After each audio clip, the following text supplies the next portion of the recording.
Here we go, everyone. It's Hotline League episode 122. What was going to be a very boring episode is now perhaps a very anticipated episode. We'll see if we can deliver on the hype the way that Mountain Dew Amp Game Fuel delivers on the energy I need. Like Lenovo delivers the leaks. We don't talk. We're sponsored by Alienware, by the way. Alienware would never let that happen. Are you kidding me? I did think it was very funny that in her Reddit comment, she's like, yeah, we swapped out the computer for the Lenovo one. For that piece of shit. And he'd been using an Alienware one before, so... We never had any problems with leaks with the Alienware one. As soon as we swapped to that dumpster fire. Yeah, I don't know. Okay. It's been approximately 3 minutes. 2 minutes into the show, we're already off the rails. Anyway, thank you to Alienware. Shout out for delivering the audio that we need on this show week after week and nothing else. They're an amazing sponsor. We'll talk more about them later on in the show as it gets into it. So last night, Mark and I were playing Valorant, and first off, we had the worst game of Valorant I've ever had. We won it 12 but worse for different reasons than you would ever think. Yeah. We won it 13-2, and it's like what we played against were people who would never push. They were on the attacking side. They never pushed, and it was just slow and miserable. And while we were having all this downtime waiting for anybody to come on to either of the sites, we were discussing how should we even do a Hotline League today. And I said, well, Mark, you might not know this, but there's no League of Legends events at all happening this month, which means I'm delivering no value to Alienware. Maybe we'll do a shortened, abridged version. We got to do something. So Travis DM Peter. Yeah. He said, Peter, can you make something happen for me so we can have a fun Hotline League tomorrow night? And he delivered. Yeah.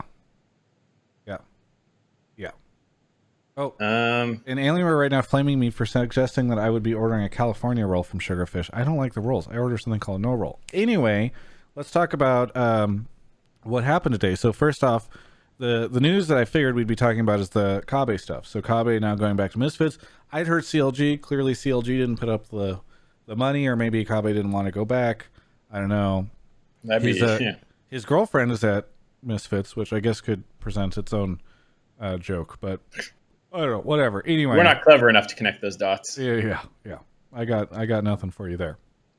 And then obviously, if you haven't read up on the news or the leaks or whatever, Lena streamed saying that she couldn't find a team for Dardoch. Lena didn't stream it. It was in the background of Peter's stream. You can go.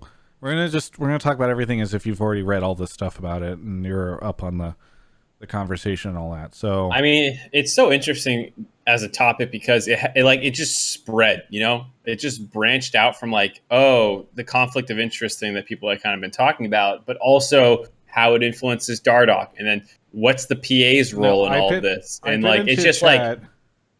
Yes. I was messaging a friend and I said earlier, this is so funny for a bunch of reasons. One of which is just think about all the dimensions. So one, it's a leak. That's spicy. It's a double lift leak. It's the star player of the league. It's a leak about TSM, team everybody loves to talk about. A Dardoch leak, a very spicy person. It's spicy information about how teams don't want Dardoch.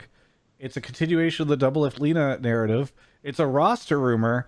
And it's a continuation of the holy war that we've seen break out between some League of Legends personalities and TSM. There's just a huge combo multiplier that has just created a singularity level event today. And it's funny because if you ask me my honest thoughts on it, I'd be like, this is making a mountain out of a molehill. But at the same time, it's so fucking hilarious that I want to get in on it too. Well, I have I guess we can start to talk about it now, but because I think you and I can share our takes and then we can go into it. So I'll just preface this by saying, I kind of agree with Mark. It is it's a slow news week and there's a ton of other stuff here. So I kind of feel like people are outraged about this right now. I don't think that they're going to be talking about it in a week, for instance, or it'll just get referenced back the same way everything gets referenced back. I personally am going to hold off on the Look, I think it's very easy right now, and like every other show and every other person, I think we're the first ones to talk about this. By the way, we're the first show to go after this. They're gonna hit the So button let's that's make just sure we like, say nothing of value. no, no, no. I think that's my point. Is I think everybody else is gonna hit the button that's just like, fucking flame TSM, baby. And I want to talk about the pretty big implications because I think a lot of people are focusing on the drama around it, or like just the event itself. But I think there are some really big implications and some conclusions we can draw. And I have been thinking about this a lot, and so I want to get into that. But Mark, I want to let you go with like the really spicy takes first, and just sort of give your take on all this Oh, stuff. I mean,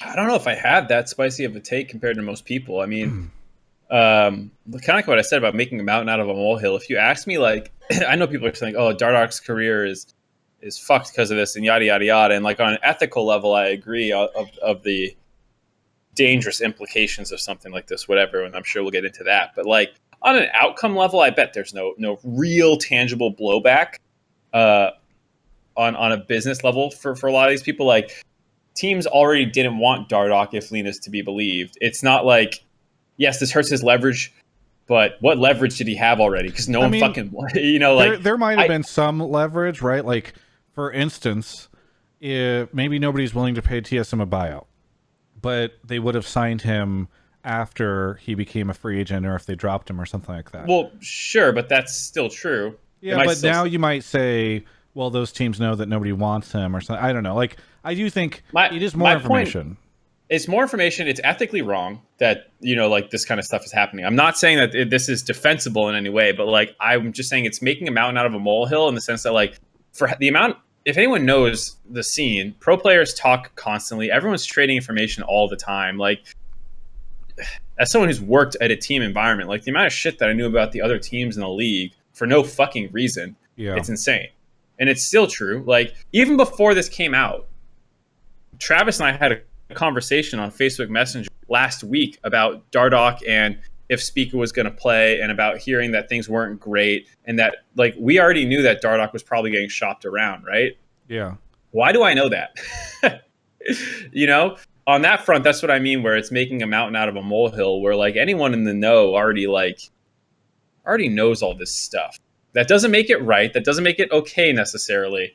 I'm just saying that like it's just kind of funny to me. Yeah. So this is the problem. Hotline League, Mark and I try to present nuanced, complex takes on topics. And if you guys just want us to say this is bullshit, fire everyone, kick TSM from the league, shut down LCS, send Double Lift to Heroes of the Storm. That's what they want, dude. Twish hat's flaming my ass right now for defending I know. TSM. Where did I defend them? What's funny is, yeah, I you said didn't defend literally them. nothing in defense of them. All I said was like, if you Yeah. ask me what the serious ramifications of such an injustice are, I'm like, there's Yeah. probably none. Yeah, so You know, we're trying honestly. what we are trying to do is give you guys the honest, candid analysis of people that are My in the honest industry. opinion on this is like, I actually don't think like Well, so here's what I was going to say. Doomed because of this. So Yeah. so to kind of back up what you were going to say, or what you were just saying, and then I want you to elaborate a little bit more. There are some people that are saying like TSM should be fined. So part of the reason why I have a hard time, look, obviously this is not a great situation, and I agree that this is not correct. So people think I'm going to defend TSM. That's not what I'm doing. What I am saying is, I don't think any ramifications will come from this. So I agree with Mark that like Dardoch's situation will probably not change because I think he was already screwed anyway.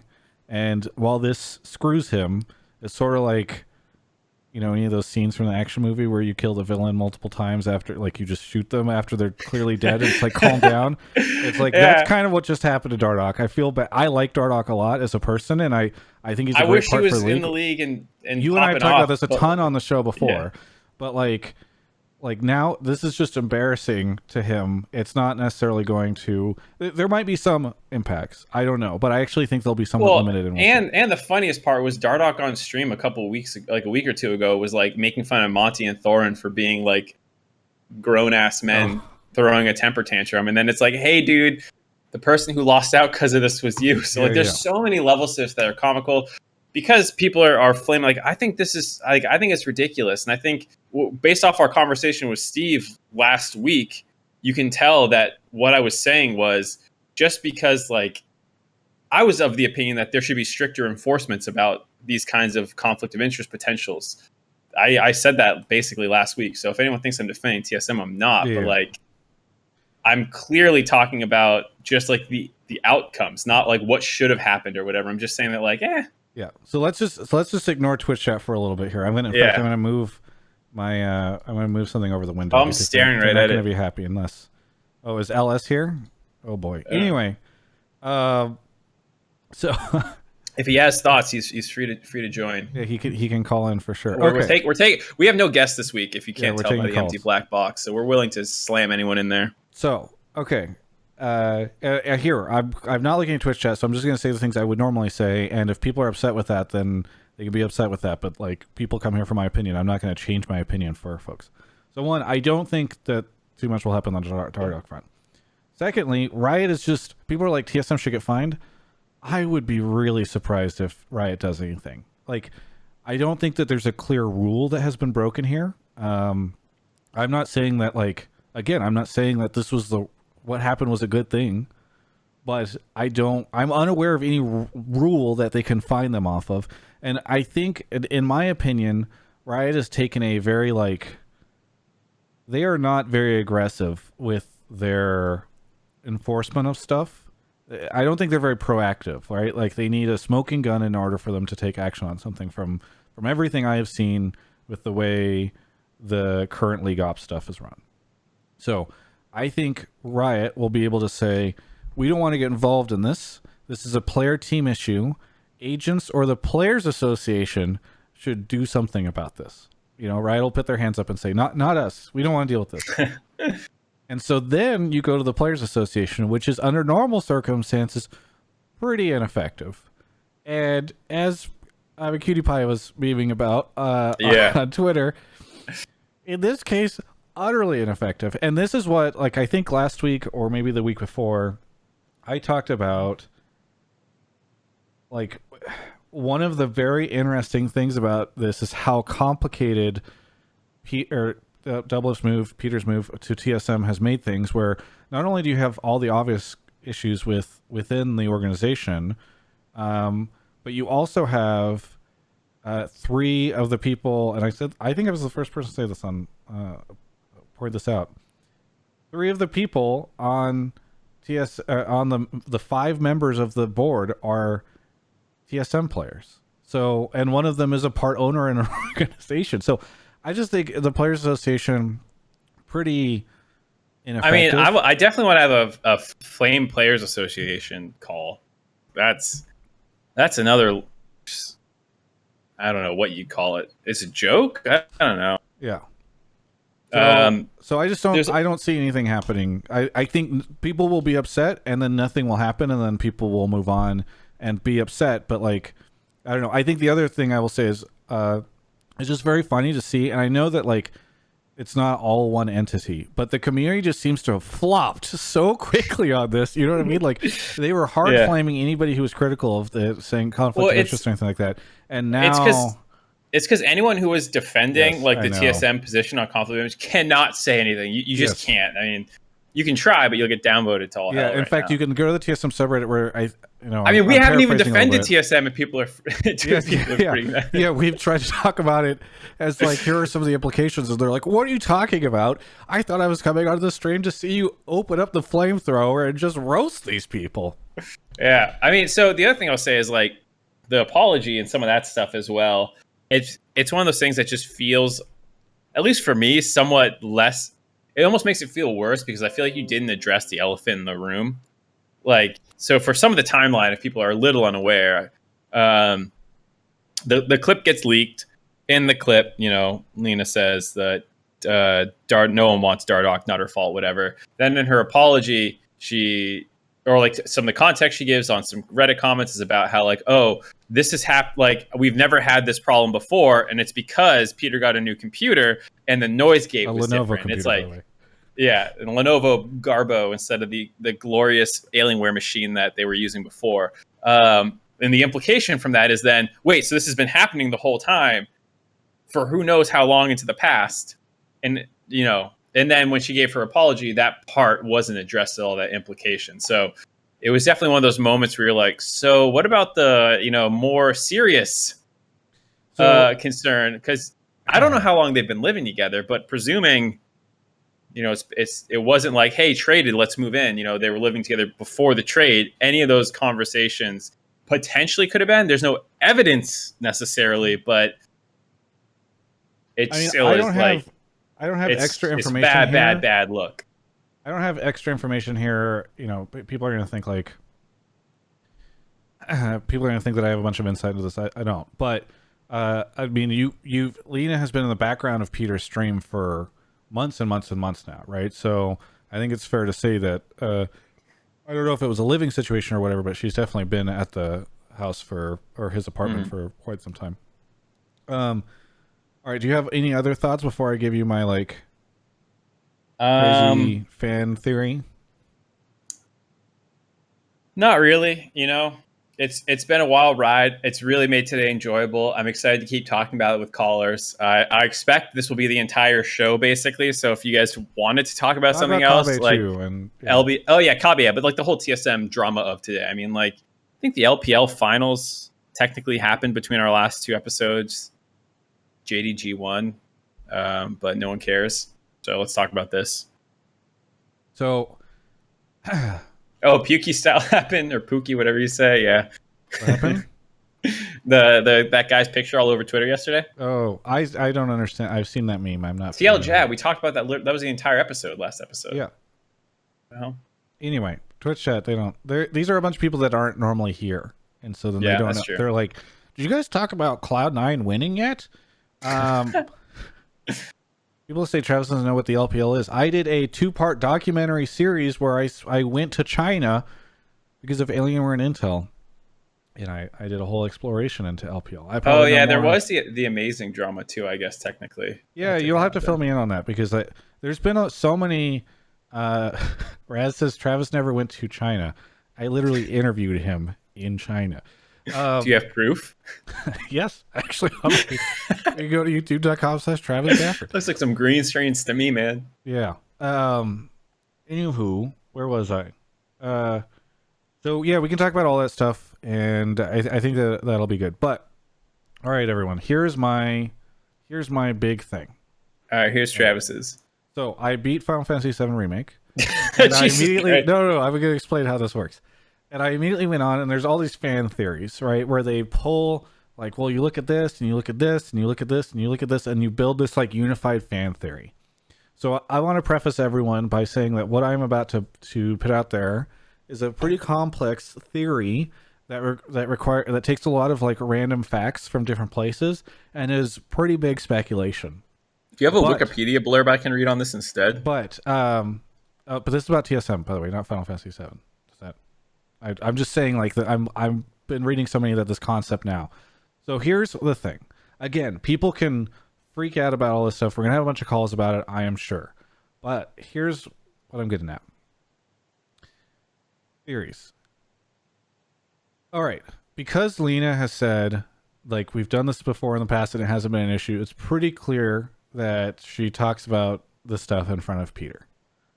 I think that the general manager position at TSM is now going to be basically split between Lena and Peter and Bjergsen. Because if you look at, so things that we know, Lena has obviously been very involved in the team and like the management of it for quite some time because she talked. Are you saying formally split between the three of them? I mean, it won't be public, right? Like it's not. Okay, I'm sorry, it's not going to be like they register these three people as the general manager. I didn't know how your theory worked. That's why I asked for the Wikipedia. So I think that's like a lot of those decisions are going to be made by that. We know, for instance, that Bjergsen was a big fan of wanting Peter to come back, and so it feels like he had say in Peter coming back to the organization. We know that Lena has been very involved in the past year or so on building out the team, managing stuff with acquiring players, etc., because she's been talking a lot on Discord about it, and then that got dragged out a ton, right? And Doublelift, I think, has I and again, like I've not this is not from some private conversation I've had with him, but you know that he was really frustrated with his coaches and management at Team Liquid. He was frustrated that they traded X Smithy, for instance, at the beginning of the year. He was frustrated with a lot of the pick and ban decisions they made, and you feel like he would be going to a place where, you know, he and Bjerg, who've been pretty good friends for some time, are going to be able to, and obviously he's Run pretty the close place, with Lena. basically. Yeah, they're going to have a lot to say. Now, a lot of conversations to have about that because I think, and it kind of makes sense because a lot of people have been saying for a long time that GMs in the LCS don't know what they're doing or whatever. Parth has received a lot of criticism. I am not saying all this stuff as I actually am like a Parth defender. I think you kind of are too, right, Mark? Yeah, for the most part. Yeah. I think Parth I think the two of us, based off of things we've heard, knowledge, probably view Parth in a better light than most of the community. That being said, I think he will not have as much of a role in that way as we will see Doublelift, Bjergsen, and Lena have. So this is kind of my theory there. Next theory, Parth doesn't leave. He becomes the coach because I think Doublelift pretty unhappy with the coaching situation at TL and was frustrated by how things were run. So I doubt that he's going to go into a situation where he wants to listen to another coach give him a lot of commands. He, I think, has said, maybe even with LS, that coaches should be more about facilitating discussion. And this goes back to a Rift Rivals conversation that he had last year on Hotline League Live, where he was talking to Grabs and some of the other LEC coaches about how in LEC, the coaches are more like mediating, they're less dictating. And I think that Bjergsen and Bile and Doublelift are all friends with Parth, and I think that he will do a really good job of managing any egos over there and facilitating the conversation. So I think the power structure, this is my crazy fan theory, power structure at TSM will now be this. Decisions are made by Doublelift, Bjergsen, Lena about the roster and that type of stuff. Maybe even how things should be run. Coach will be Parth, who will be primarily facilitating conversation between the players and discussion rather than like dictating whatever. It'll still work out great because in the public, Parth will take all the blame for their picks and bans and stuff, as we've heard time and time again from other coaches and people in the industry behind the scenes. Coaches are not the exclusive dictator of pick and ban, and yet, I feel like that will be even more of a thing here on TSM. So I think that that'll be the new structure at TSM with Doublelift there. That's my theory. What do you think, Mark? I don't know.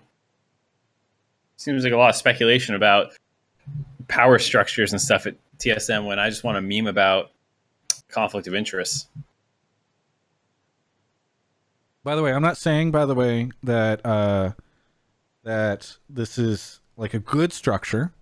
I'm not saying it's a bad structure. I'm just saying this is my best guess based off of a bunch of different things that we've heard. People are saying you didn't listen, Mark. No, I totally listen? was listening. Okay, so now I've got a pop quiz. Who's going to be the new coach in my fan theory? No one. Oh, it's going to Parth. be a figurehead. You were saying it's a shadowy figurehead to take blame. That's what you said. No, I think Parth will facilitate discussions. I'm not saying that but I'm just saying he's not going to be like as totalitarian as you said he's a Kane fall situation. Man to take the heat it's a little from bit of both, Bjergsen right? and Doublelift, who are the true shadowhead rulers. Okay, you weren't paying attention. It's okay. I was paying. My cat has a bow tie on his neck. All right, I'm not fucking listening to you. People in Twitch chat saying, "Wait, so LS isn't coming to TSM?" No, he's never coming to TSM. You ready to take some callers about this? Yeah. All right. So if you haven't seen the show before, it's a live call-in show. I know there's some people in the chat. Anyone who wants, by people I mean like community people. If any of them want to hop in, feel free. Dom, Papa, anyone to talk about it. Otherwise, for callers, I'm spamming the Discord right now to go ahead and join up. You will go ahead, join there, post your take in the pleb topics and subtopics text channels when you get there. I see people kind of discussing in there. Please do not talk about other people's takes in there. Take it to general if you want to. Pleb Topics is just for me to scan. Once you have posted your topic, go ahead and join the Pleb Calls voice channel. You will need to be there in order for me to pull you from that channel into the waiting room if I like your topic. You'll hang out in the waiting room until it's your turn. We'll do a quick voice check, make sure the audio is all good. Assuming that's working out, we'll pull you on air to come talk with us about your. By the way, is Lena supposed to be on Dom's show? I saw this in a Reddit thread somewhere. Yeah, I saw Dom. Do you have Lena coming on, or I mean, like that was also what I read was supposedly the plan. I assume that might have changed. 1 week before LCS starts. That's gonna be hype. I'm looking at Dom's Twitter to see if he announced it or anything. Well, he said he just said in Twitch chat. He said 1 week before LCS, she was supposed to come on. Oh, but, okay. We'll see if that changes. Okay. Well, all right. I'm scrolling through. Okay.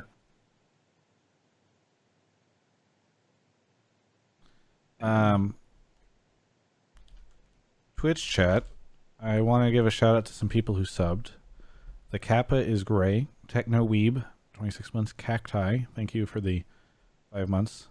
Guestlich, Bweb 38, Fried Pork Bun, Porky Platypus, Union United 1103, Danny Grimm, Brandywine River. Guys, we've already, like, Mark literally talked about what you guys are talking about in Twitch chat.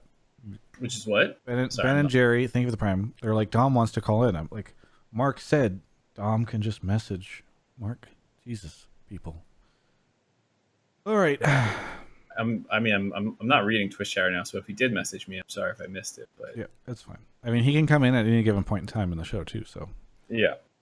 Narrow Bridge, thank you for the 15 months. I also, like, here's the thing too. Twitch chat will force people onto the show, and then sometimes they come on and they're like, I thought you wanted us on here. You know what I mean? Like, they'll bully us into a situation. How hyphy of a take do you want, by the way? Because, you know, a non-negligible vocal part of the community is like, fire Lena.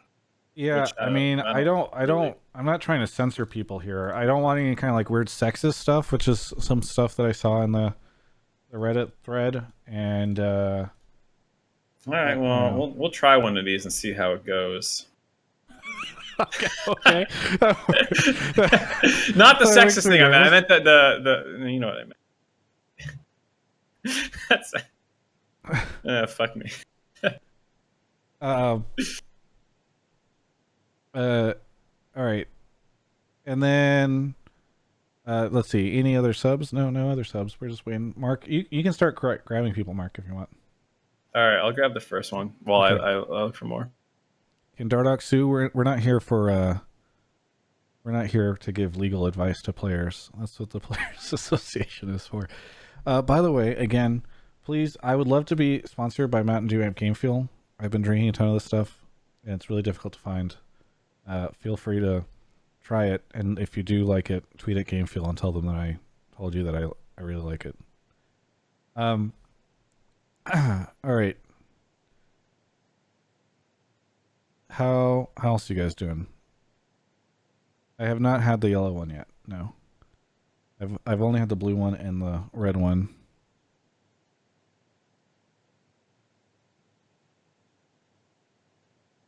We're filling out time. Okay, here we go. Casey Clark is here. Casey Clark, where are you calling from? I am calling from Moraga, California. Where? Moraga. It's close to Berkeley. Okay. Have you been on the show before? Your name is very familiar. Maybe you're just a long-time sub. I have, yeah. I'm home from college, so I'm not in DC anymore. That's right. Okay. That was my confusion, is I feel like I'd never heard that city name before. Anyway, what do you want to talk about on the show? I want to talk about why the Players Association is a serious problem that someone needs to take control over, whether that be Riot or the players themselves. Okay, well, I'm trying to laugh too much at the idea that it would be Riot, but I think that would be... Anyway, whatever. Go ahead and expand. Well, Riot is the people who put it together, right? They originally formed it, right? Yeah, so the context here, for those that don't know, is that when franchising came, Riot identified that the players were easily getting pushed out by two pretty big competing bodies. This was also the time before there were a lot of agents in the scene, so it was like Riot and the owners were all becoming pretty solidified and structure and like the structure of the system due to franchising. So Riot committed to funding for the first 2 years. I actually don't know if it's still Riot funded. I'd have to look into that. The Players Association, and with the idea that the players would take it over, and there's a whole bunch of content out there. But yes, Riot funded it, but the idea was that it was supposed to become autonomous because the players were not creating any kind of Players Association. They were not creating any kind of formal body, and they didn't want to. So this was like, people criticize it for being Riot started, but like there would be no Players Association at all right now if it wasn't for them, in my opinion. It's not to say it's a great situation. I'm just saying it's better than the worst. Anyway, continue. Yeah. So my take is that for a couple of reasons, the Players Association has become a serious problem. Okay. But the main problem is that the players don't take it seriously themselves. I remember for the summit, there was a lot of sentiment on Twitter that all the players are memeing about it and saying it was a joke, which when you have that type of discourse, that becomes the reality. Yeah. And now it becomes even worse when 3 out of the 5 members on the Players Association are from TSM, specifically Doublelift. Conflict of interest with Lena is a serious problem, especially when you have issues like when Lena seriously damages Dardok's career, and you have TSM members voting on that when they should be protecting the player. Again, I don't know if I agree with the assessment that she seriously damaged his career. I would say that over the course of 4 years, Dardok did a lot of damage to his own career. But I like the I think even the bigger conflict of interest on the Players Association side is you have Bjerg, who is a part owner in a team, is also on the Players Association. I think that's the bigger one. But yeah, I think that's that. And did we say the 3 TSM members? Yeah, he mentioned that. Okay, yeah. Yeah. That's 60% of the Players Association is from one team in a franchise league with 10 teams. Well, of That's the council or whatever they're called. Yeah, I mean, well, so on the one hand, I don't know what the fuck the Players Association does. So, like, if you ask me, like, what are the risks? Split. Yeah, and then they get ignored, apparently. So, you know, on the one hand, I'm kind of like the same way that I was saying, like, you know, like when I look at this and there's so much wrong with it, but when you look at like real tangible implications, I'm like, well, what? Better to get these problems now before the Players Association have any problems so they can fix whatever contract concordant, whatever the founding document is for the Players Association.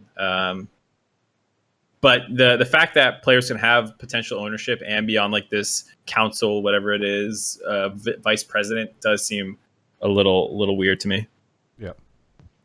Yeah, it's and people not knowing how the Players Association functions or what it does is part of the problem, because you have all these factors that build upon each other that results in a dysfunctional situation.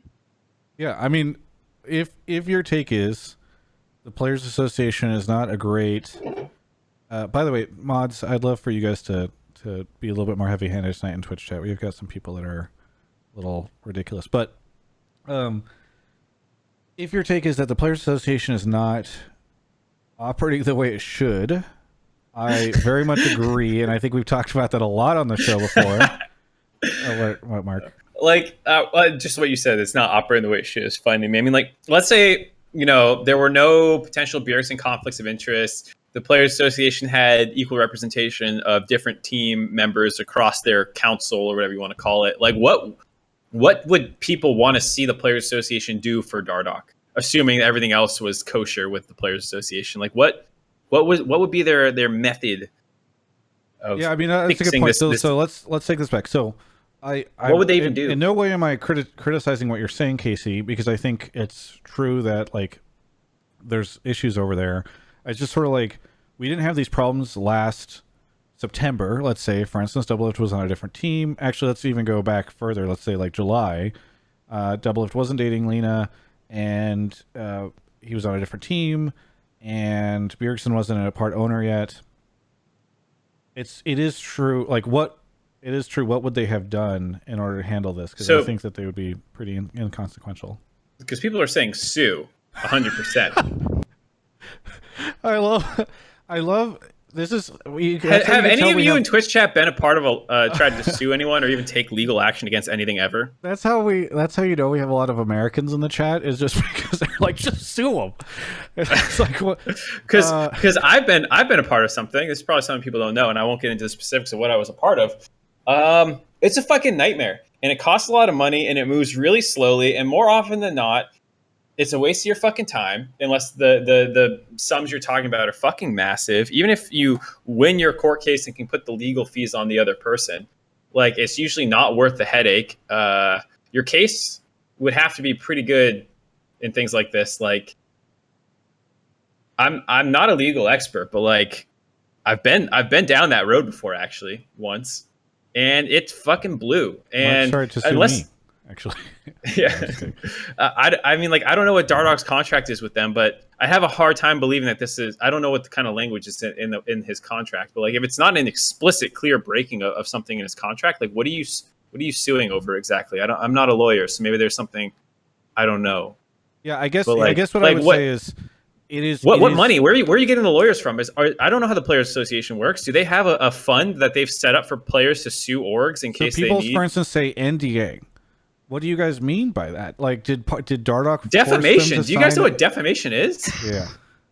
Okay, that's a good take. I don't know. Okay, so let's ignore like the Twitch chat doesn't know what they're talking about legally. Like 99%. Okay, let's put it this way: libel, slander. Mark and I are not legal experts. 99%. I've looked into this probably more than Twitch chat has. I will say. But regardless, you and I are not legal experts. Perhaps there's some avenue around, like employee relationship stuff, like where they're talking publicly. I don't know, but Twitch chat certainly doesn't know, and we don't know. So just saying sue them is kind of a strange thing unless we were able to talk to like an employment lawyer or somebody who had insight into Dardog's contract. I also don't really know what the suing would do. Suing doesn't necessarily like restore Dardog's contract. It's not like we sued them and now Dardog is able to play. Or it's just like it is kind of a weird question, like what the Players Association would say. I do actually have an answer though to what the Players Association could say and what they should have done. Okay, go ahead. Okay, hit us.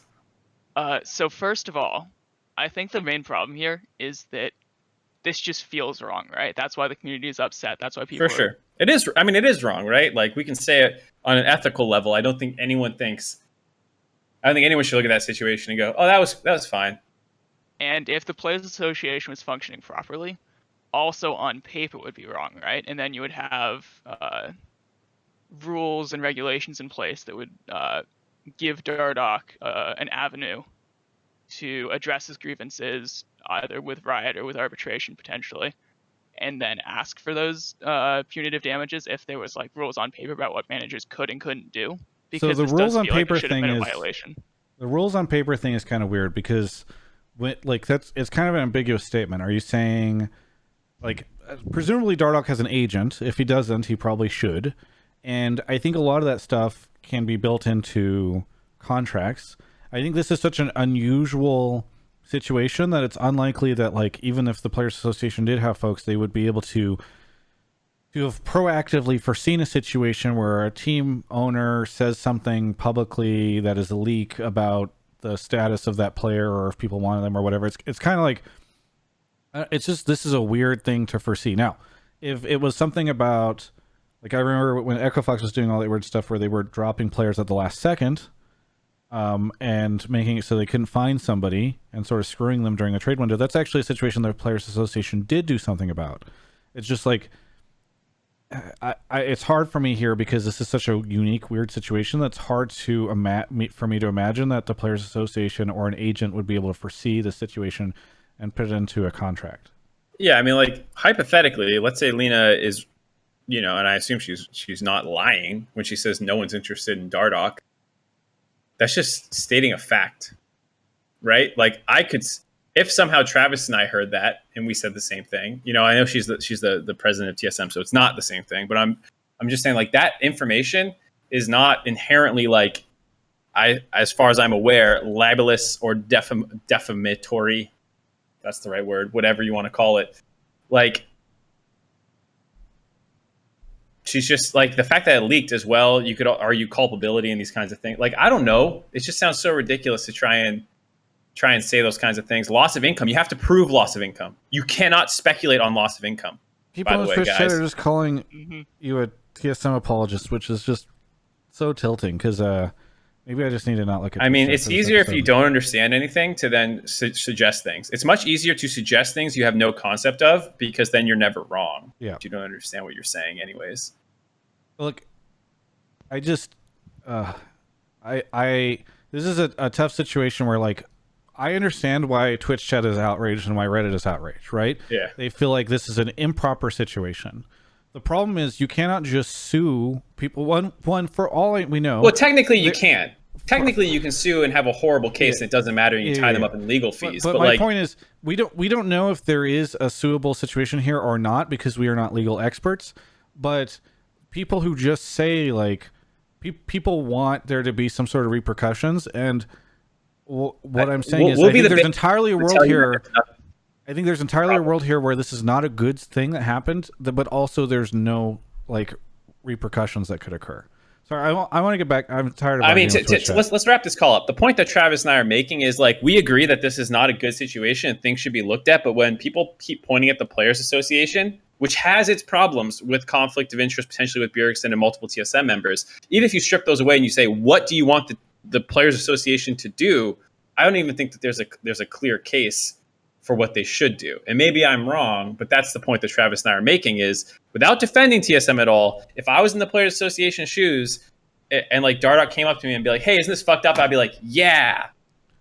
We also don't know that Dardoch would want to take action, right? Like, if the Players Association could do this, would Dardoch, you know, if, let's say, Lena goes to him and is like, I'm so sorry that this happened. We've actually been trying really hard to get you something. Like, I should have never said something. I publicly apologize.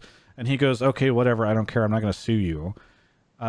Like, there's just so many assumptions that are being made about. Right. And so Dana in Twitch chat, who works with Golden Guardian, says, I actually think the PA has more power here than they normally would. I would love to hear where Travis and I are wrong as well. Yes. That's the thing to make too. Is, like, I don't think that Travis and I know everything. And so if there's a point that we're missing, I'd love to hear it. But the take legal action angle to me feels pretty limited in realistically looking at it. Well, especially when it's being suggested by people who don't have, like, a clear, like, who are throwing out terms like loss of wages or defamation without having clear understandings of what those means. Like, I guess what I would say is, if there's, like, an employment lawyer, for instance, who wants to call in and explain, like, where the law is on this in California, happy to take that call. But, like, I don't know, spamming random legal terms in Twitch chat is not necessarily going to be a great way to have this conversation. And the other problem here is just that Twitch chat's being much too short-sighted.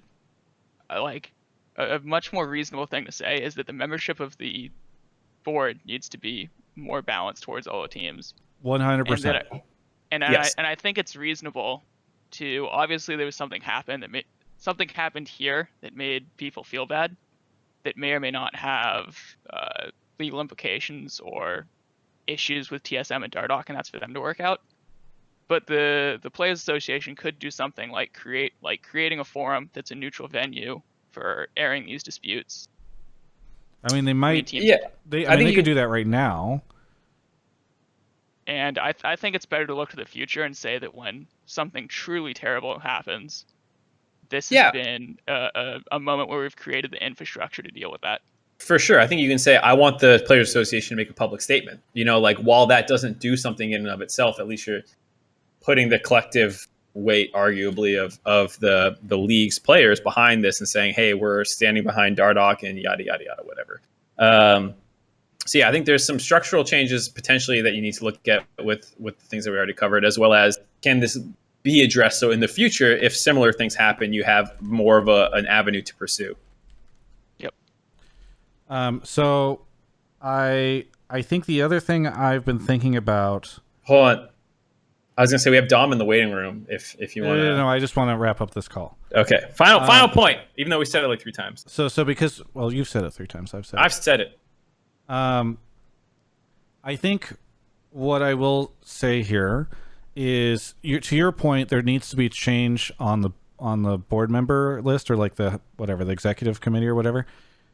I worry that there will not be, because players are not generally invested in the Players Association, And I do not think that there's a very high likelihood that a group or a significant group of the players within the Players Association will speak up and say, hey, the executive board is in a bad place. We need to change it. And I don't foresee, like, in the same way that the Players Association hasn't seen dramatic change because people haven't been invested enough in making change in it. I don't foresee the players becoming invested enough to make changes here. So I wouldn't be surprised if things don't change, I guess is what I would say. Cool. You ready for the next caller? Yes. Thanks, Casey Clark. Anything you want to say before we move on to the next caller? Yeah, just one final thought. Shill for Alienware. For all your ethically compromising discussions that you need to have not aired, use Alienware. Great. Thanks so much for the call. Just want to say, since people are commenting on it, this is a can of wine, which I did not want, but my girlfriend bought, didn't like it, and passed it off onto me like 3 hours ago, and I've been nursing my way through it. I'm very glad to be done with it. It's quite bad.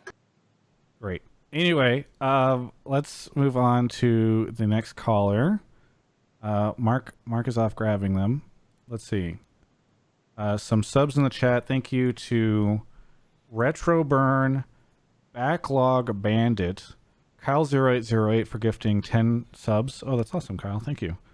Never Nude One gifted a sub to Papa Smithy Schleppard.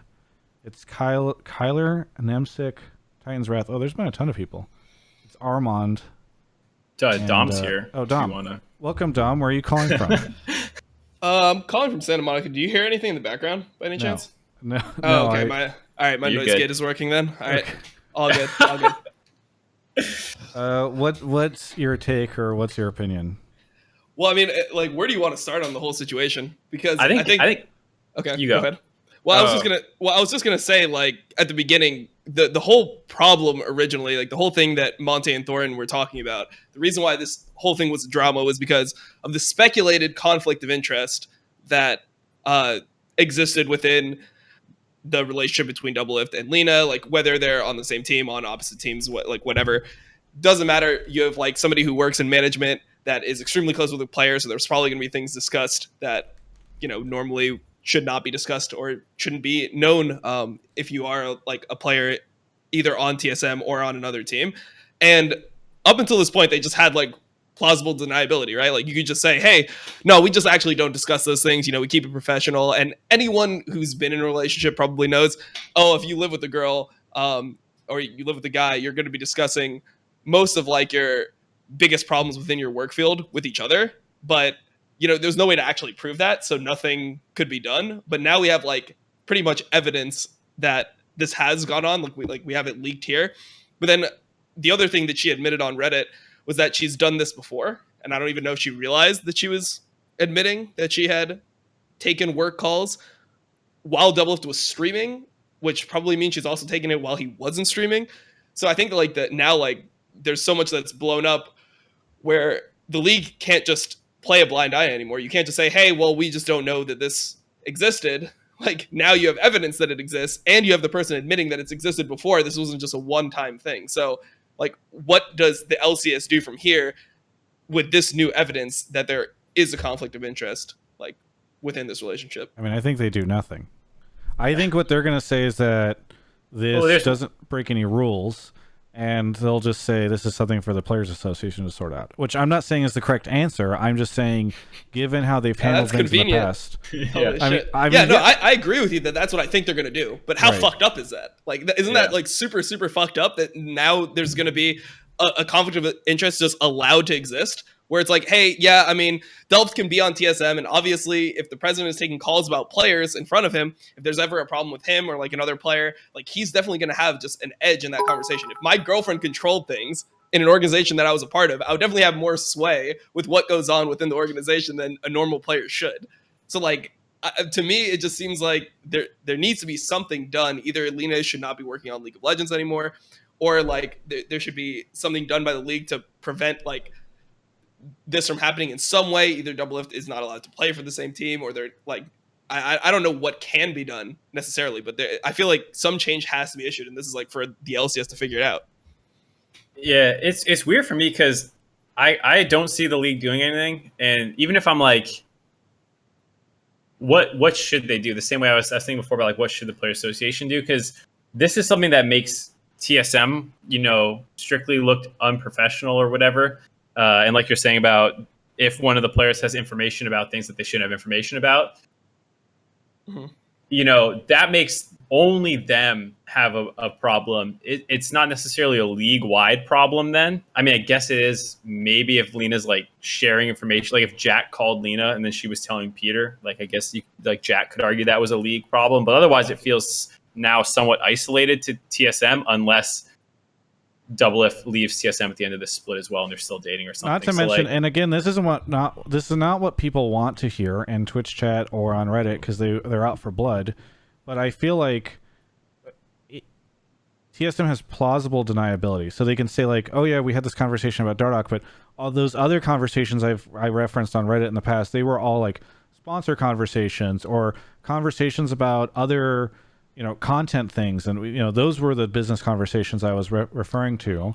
And so like, look, I'm just trying to say how I see this playing out on the Riot side. I mean, I just don't see like how there could be any deniability still allowed to exist, because you have evidence that they talked about a player, and then she goes into a Reddit thread and says that she has had conversations, like business meetings. Now, obviously, you don't know what those entail. Obviously, this could be the only roster thing that's happened.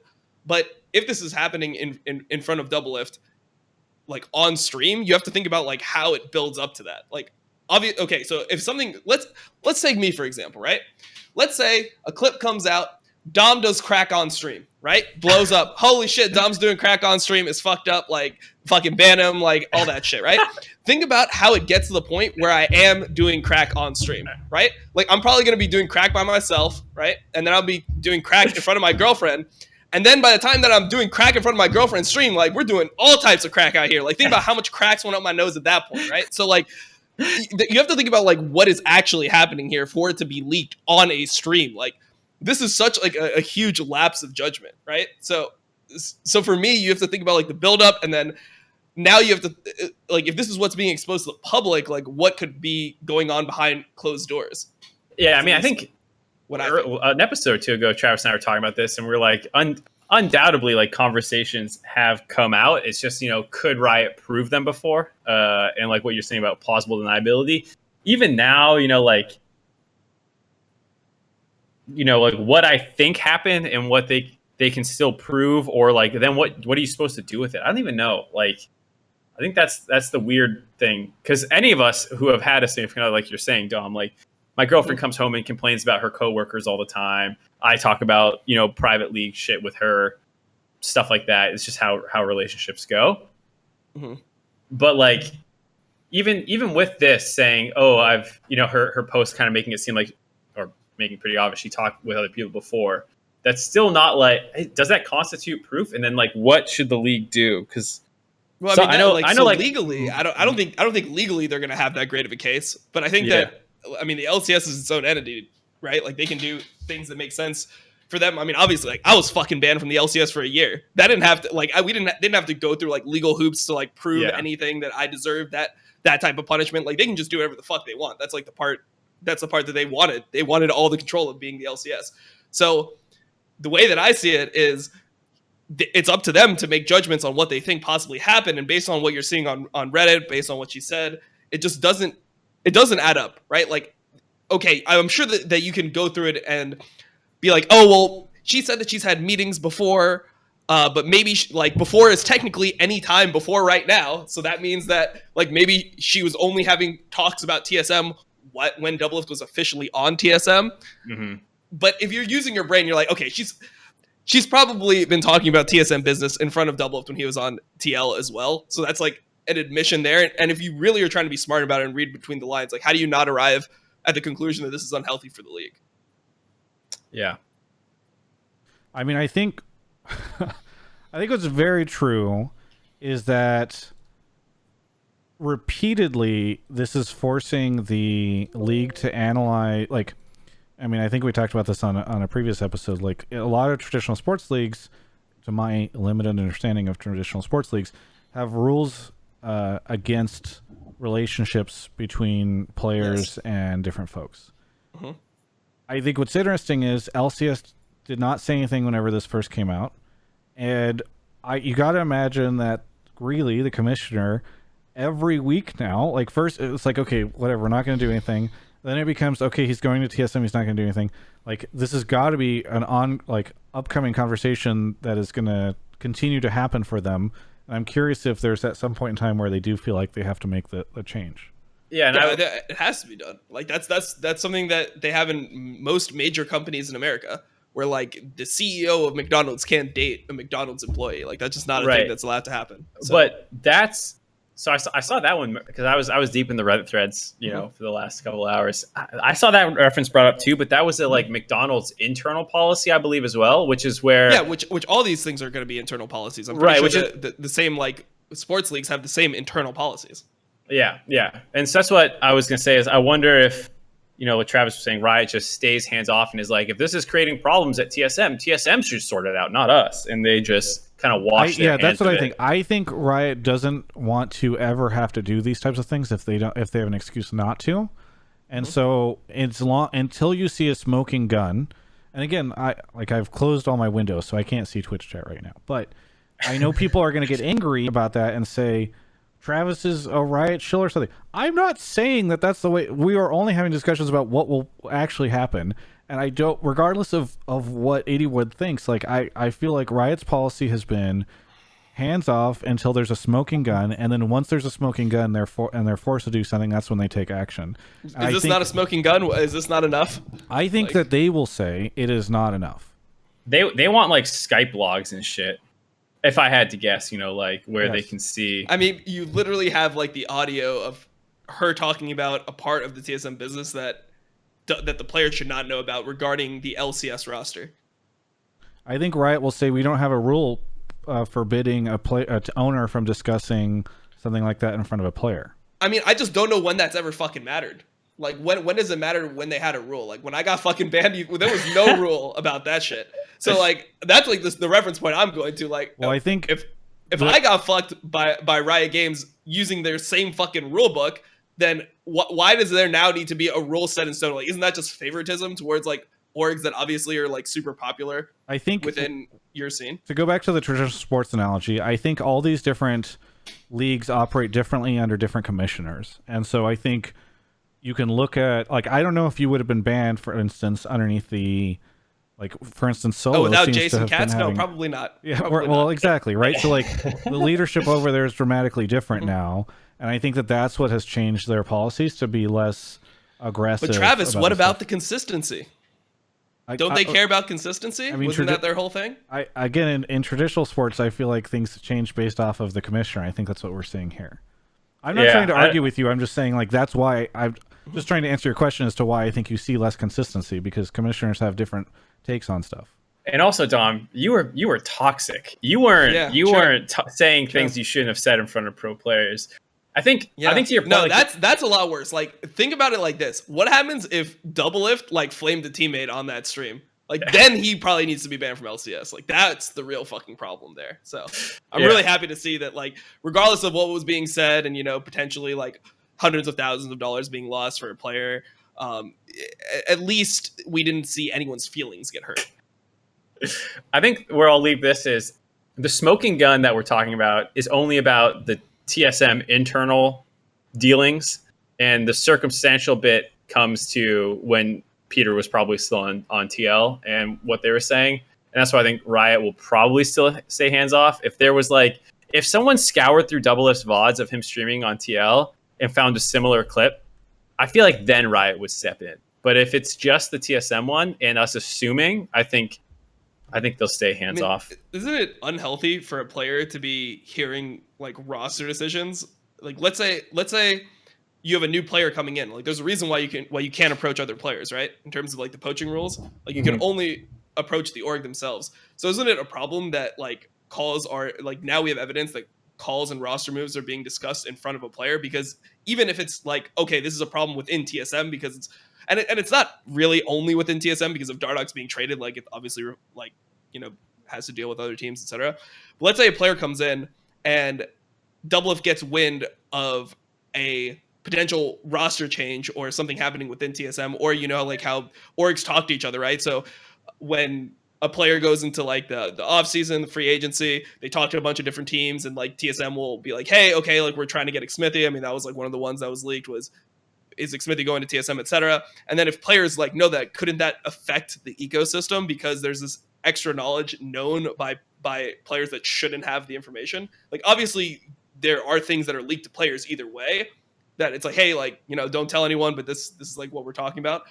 I mean, that's on that front. I feel like that happens regardless, right? Like, so owners go to the players during the off season and say, "Hey, who do you want on the team, or who do you not want on the team?" So I feel like I'm not saying that it's a great thing. Like if for instance, a great example of a really bad thing to have happened that we don't know is like, was she on the phone negotiating with Steve for Peter? When Peter's right there. When Peter's right there. That's really fucking weird. And like, yes, and that could happen. But I think if it's just, if to your point, and correct me if I'm wrong in understanding it, if the question is it bad for him to hear, for instance, that they're thinking about trading Bjergsen? Like, I don't know, because she could have normally, like a team owner would normally go to a player on the team and say, hey, we're thinking about making this change or whatever, and right? then the other thing you have to think about, like, so the point that I'm getting to within that is like, isn't it weird now that a player could have like an unhealthy amount of pull within his organization? Like, let's say Doublelift starts underperforming, like now people are at risk of getting benched that are on the team that are not Doublelift because of the fact that, like, he has this extra, information, he has this extra power. So like, because of their relationship, because obviously, like, most likely, I mean, obviously you can make the argument that people are going to, always uphold themselves to the highest standard, which obviously based off this, it's really hard to like argue rationally, but I know legally you could definitely argue this. Wouldn't it be an issue now that because of like the fact that there is mismanagement, you can have Doublelift potentially staying on the roster for too long? You can have like their own roster, like players within the LCS, be potentially fired unfairly, or Doublelift be kept on unfairly. Like, aren't these now issues that are being brought up as well?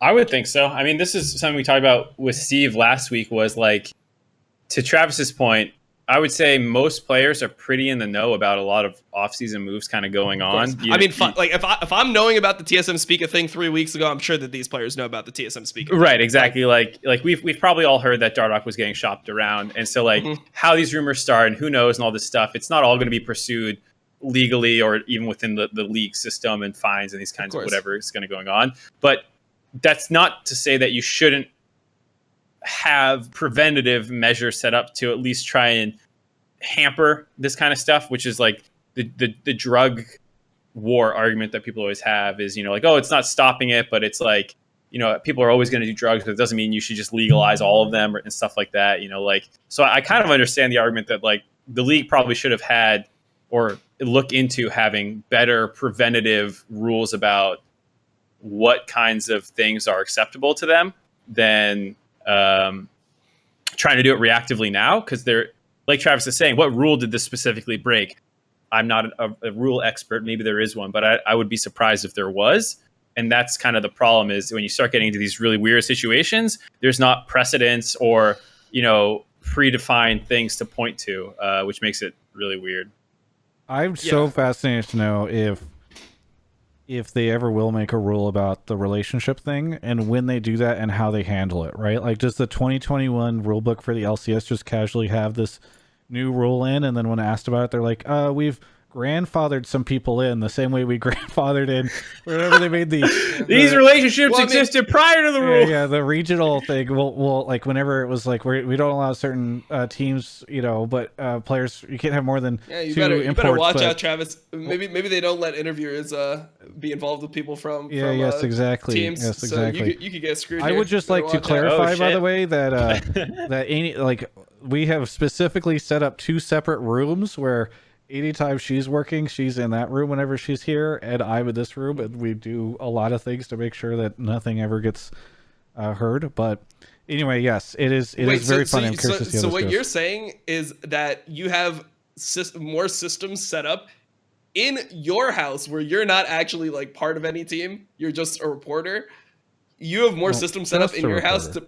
Well, okay, whatever the fuck you are, Travis, man. I don't fucking know. Dude, all I know is you're fucking flexing a sugarfish box behind you on camera so that we know that you're eating good. It was so good, by the way. It's like $30. Let's calm down. Yeah, $40 meals, bro. He's just having them delivered on the regular. Okay, we get it. I picked this up, by the way. I did not. Either way, my point is you're going through more lengths to try to avoid any potential like tampering or conflict of interest within your relationship than in and I'm not sure what position your girlfriend has, but she's CEO, I believe. Yes. Yes. Okay, so CEO, president, and player. It seems like that would be a lot more of an issue to like, especially like competing teams. Like I feel like that would be. Yeah, I mean, I'm not crazy situation. I think I'm not interested in doing a comparative analysis between my best friend's relationship with his conflict of interest and my relationship with my conflict of interest, but. I'm interested in doing that. I know, and you have a great show in which you should. I would tune in for a 30-minute segment comparing my relationship to Peter. Awesome. I'm sure Nicole I might have to now. I mean, shit, we could have got the views on your channel, but if I'm just gonna have to do it on mine, I mean, I'm not complaining. Well, I think I'm not interested in there are trade-offs that you have to make sometimes in views versus the uncomfortable relationship or conversations you need to have in your relationship, where it's like, hey, honey, yes, I did spend an hour analyzing my relationship with you publicly, and how it works. I think I will take the turn off on views for that. Instead you're gonna have to rationalize how you have somehow let a notorious flamer and a angry ginger have that conversation without you involved to advocate for yourself in the future. Yes, I know. Neither of these things are great, but unfortunately we made the decision whenever we went public for these events to occur. So unfortunately that's the world I live in now. Mark, do you want to wrap up this call for me since you started? Is there a way to, or is it just thanks for coming on, Dom? Hey, this is my show now, bro. This is fucking. Welcome to the Crackdown. Welcome to the Crackdown Travis edition. Yeah, can you send your assets to Travis to pull up on screen instead of the Hotline League for a second? I gotta fucking have them make it with the @Travis Gafford gif. I mean, if I give you the ones right now, it's gonna have Jax, which might be even more Mark, confusing. save me quick, please. Thanks for coming on, Dom. This has been great. I'm glad we got to talk the conflict of interest angle. I don't know if we covered it perfectly, but it was fun. Sounds good. Yeah. I have to do an ad break now. Thanks, Dom, for calling in. Good luck on your show. Anytime. See ya. All right, everyone. That was exhausting. Let's take a quick break. Talk about Alienware. They've got some exciting news, which I may be aware of, but am under embargo about until they announce it this coming week. But you should tune in on... I'm trying to remember the date. I should have had this written down, but everything's been crazy. Oh, on the 13th, which is in 2 days, you should tune in to their social channels and take a look at what it is that they are announcing and talking about. I just want to give a big shout out to that. I think also we still have... I believe we still are giving away... Oh, here's a good thing to talk about. We were doing, and I believe are still doing, over at alienwarearena.com/Travis, a giveaway where we're doing chests. Now, we were under the Hextech chests. We were under the impression that those were supposed to come with keys. There was some sort of mix-up. They didn't come with keys. Now, if you signed up for it previously, you will now get a key to unlock the chest that you had. It should have hit your email. Go take a look. Should have happened, I think, in the past couple of days, but keep an eye out for it if it hasn't shown up yet. Now, if you sign up, you definitely do get the key. I think you get 2 codes now. So now everyone who got the Hextech chest gets a key. If you want to get one, you can sign up over at alienwarearena.com/Travis. I'm gonna look at Twitch chat for the first time to go ahead and put it in there. Anywho, thank you so much to everyone for... Oh wow, that got us a lot of viewership.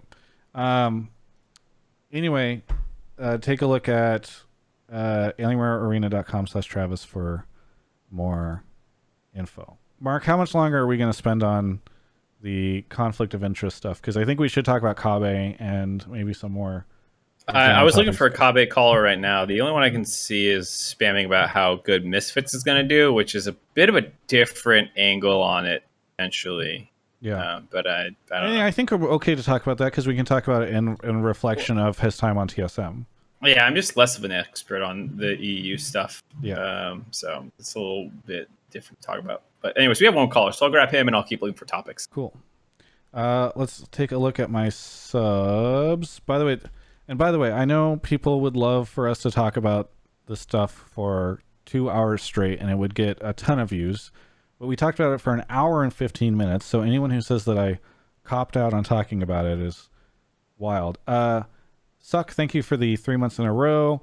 Months 20 months. Drew2GG, thank you for the prime. Rive, thank you for the 1,000 bits. Connor, thank you for the 14 months. Ferber2 gifted a sub. Yoni sent a sub, and Ferber2 gifted another sub. You ready to lose some viewers, Travis? Yes, here we go. All right, here we go. Rob Shabatsky.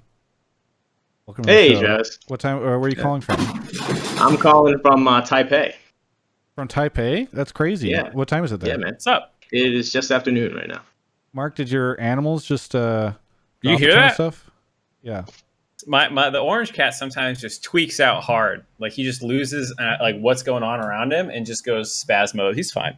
Also, do you see who's waiting in the general channel down there? I don't know if he wants to come on. Wait, who but is it? I looked Is it on Crumbs? Discord. Yeah. Where is he? In general? In general, yeah. Go check him out. All right, I'll move him. Cool. Okay. Rob, what do you want to talk about?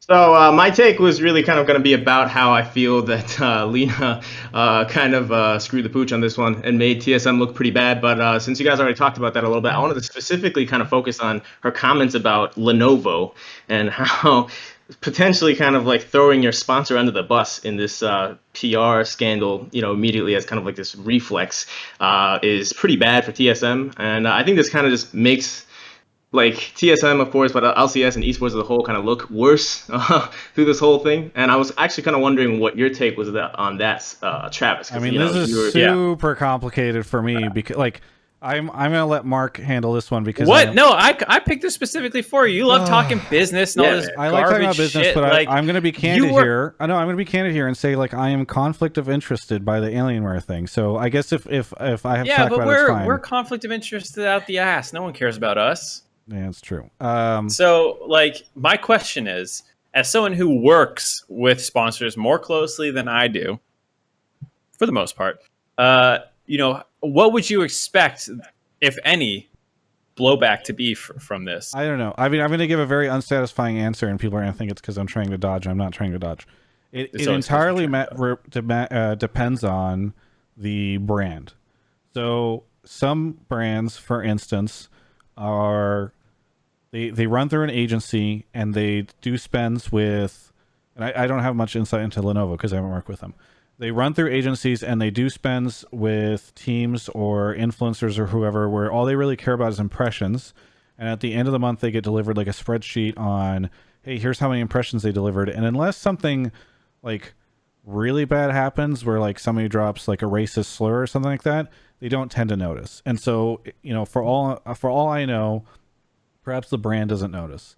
On the other hand, there are some that are like, they're fans of the, like oftentimes people end up getting sponsored because fans of that brand or that team or that player are working there and they're like tuned in and watching everything.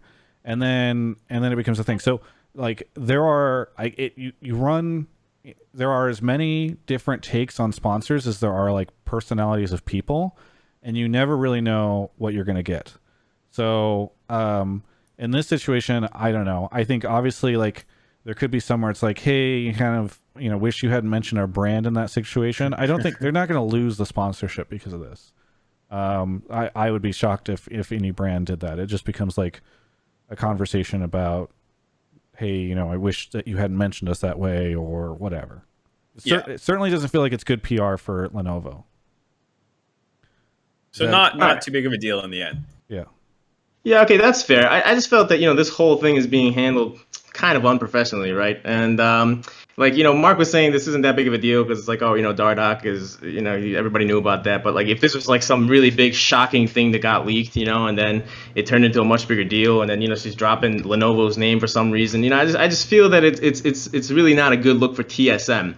because like Lena is the president, right? So I felt that a lot of hate that was directed at her recently by like Thorne and those people was kind of unfair in a lot of ways. But I think this is really kind of like, how do you go back from this? I mean, I think that the fact that she issued multiple public apologies is pretty clear evidence that like TSM also knows that this was a fucked up moment and like not good for them. And so you're gonna have a hard time finding anyone who disagrees with you on that. Yeah, I mean, what I think tangible repercussions are is different than what I think of the situation, which I've been trying to say for a while now. Like, I still, part of me is like, that a Twitlonger apology doesn't scratch the itch that we've kind of been talking about for a large part of this night. So like, I wonder if TSM says something else at some point, if they put out like a video apology or something more formal. I don't know. I'd be interested to see though, because I agree with your ultimate point about like a lack of professionalism that seems to come through from it. Yeah, I think the fact that she didn't like even address the fact that she was discussing these matters in front of another player is definitely a big deal and kind of plays into that lack of professionalism thing that I was talking about. And it's just, I think it's that apology, if anything, made it worse and gave people more ammunition for like, all right, this is why she's not suited maybe for this position anymore because Mark, she's. Mark, do you think that I'm curious, like I'm not separating the should they, shouldn't they? Do you think that they will? I would actually put it at decent odds that they do, because the Twit like this is obviously a big deal based off the public thing. Like if I look at the League of Legends subreddit right now, how many of the top threads are about this? Hold on. Even the TSM subreddit turned against them. So yeah, the top 4 threads are all about it. There's the leak, there's Cutie Pie, there's Kabe joining, which is technically not the same thing, and then there's Rich's thing, and then there's like a couple more down, Lena's apology. It's a big deal, so I wouldn't be surprised to see a little bit more follow up in a more formal fashion.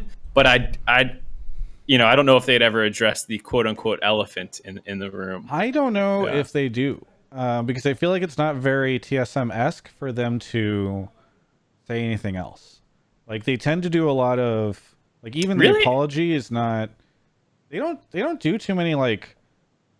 I'm trying to think of their other like controversies, so to speak, and I feel like they addressed them. Like Dyrus and Reggie getting in a fight, like didn't they say some shit about that? I mean, yeah, but Reggie's pretty far. Like he doesn't do much in the public anymore. And so I bring this up just because I'm very curious as to whether or not it will happen. Yeah.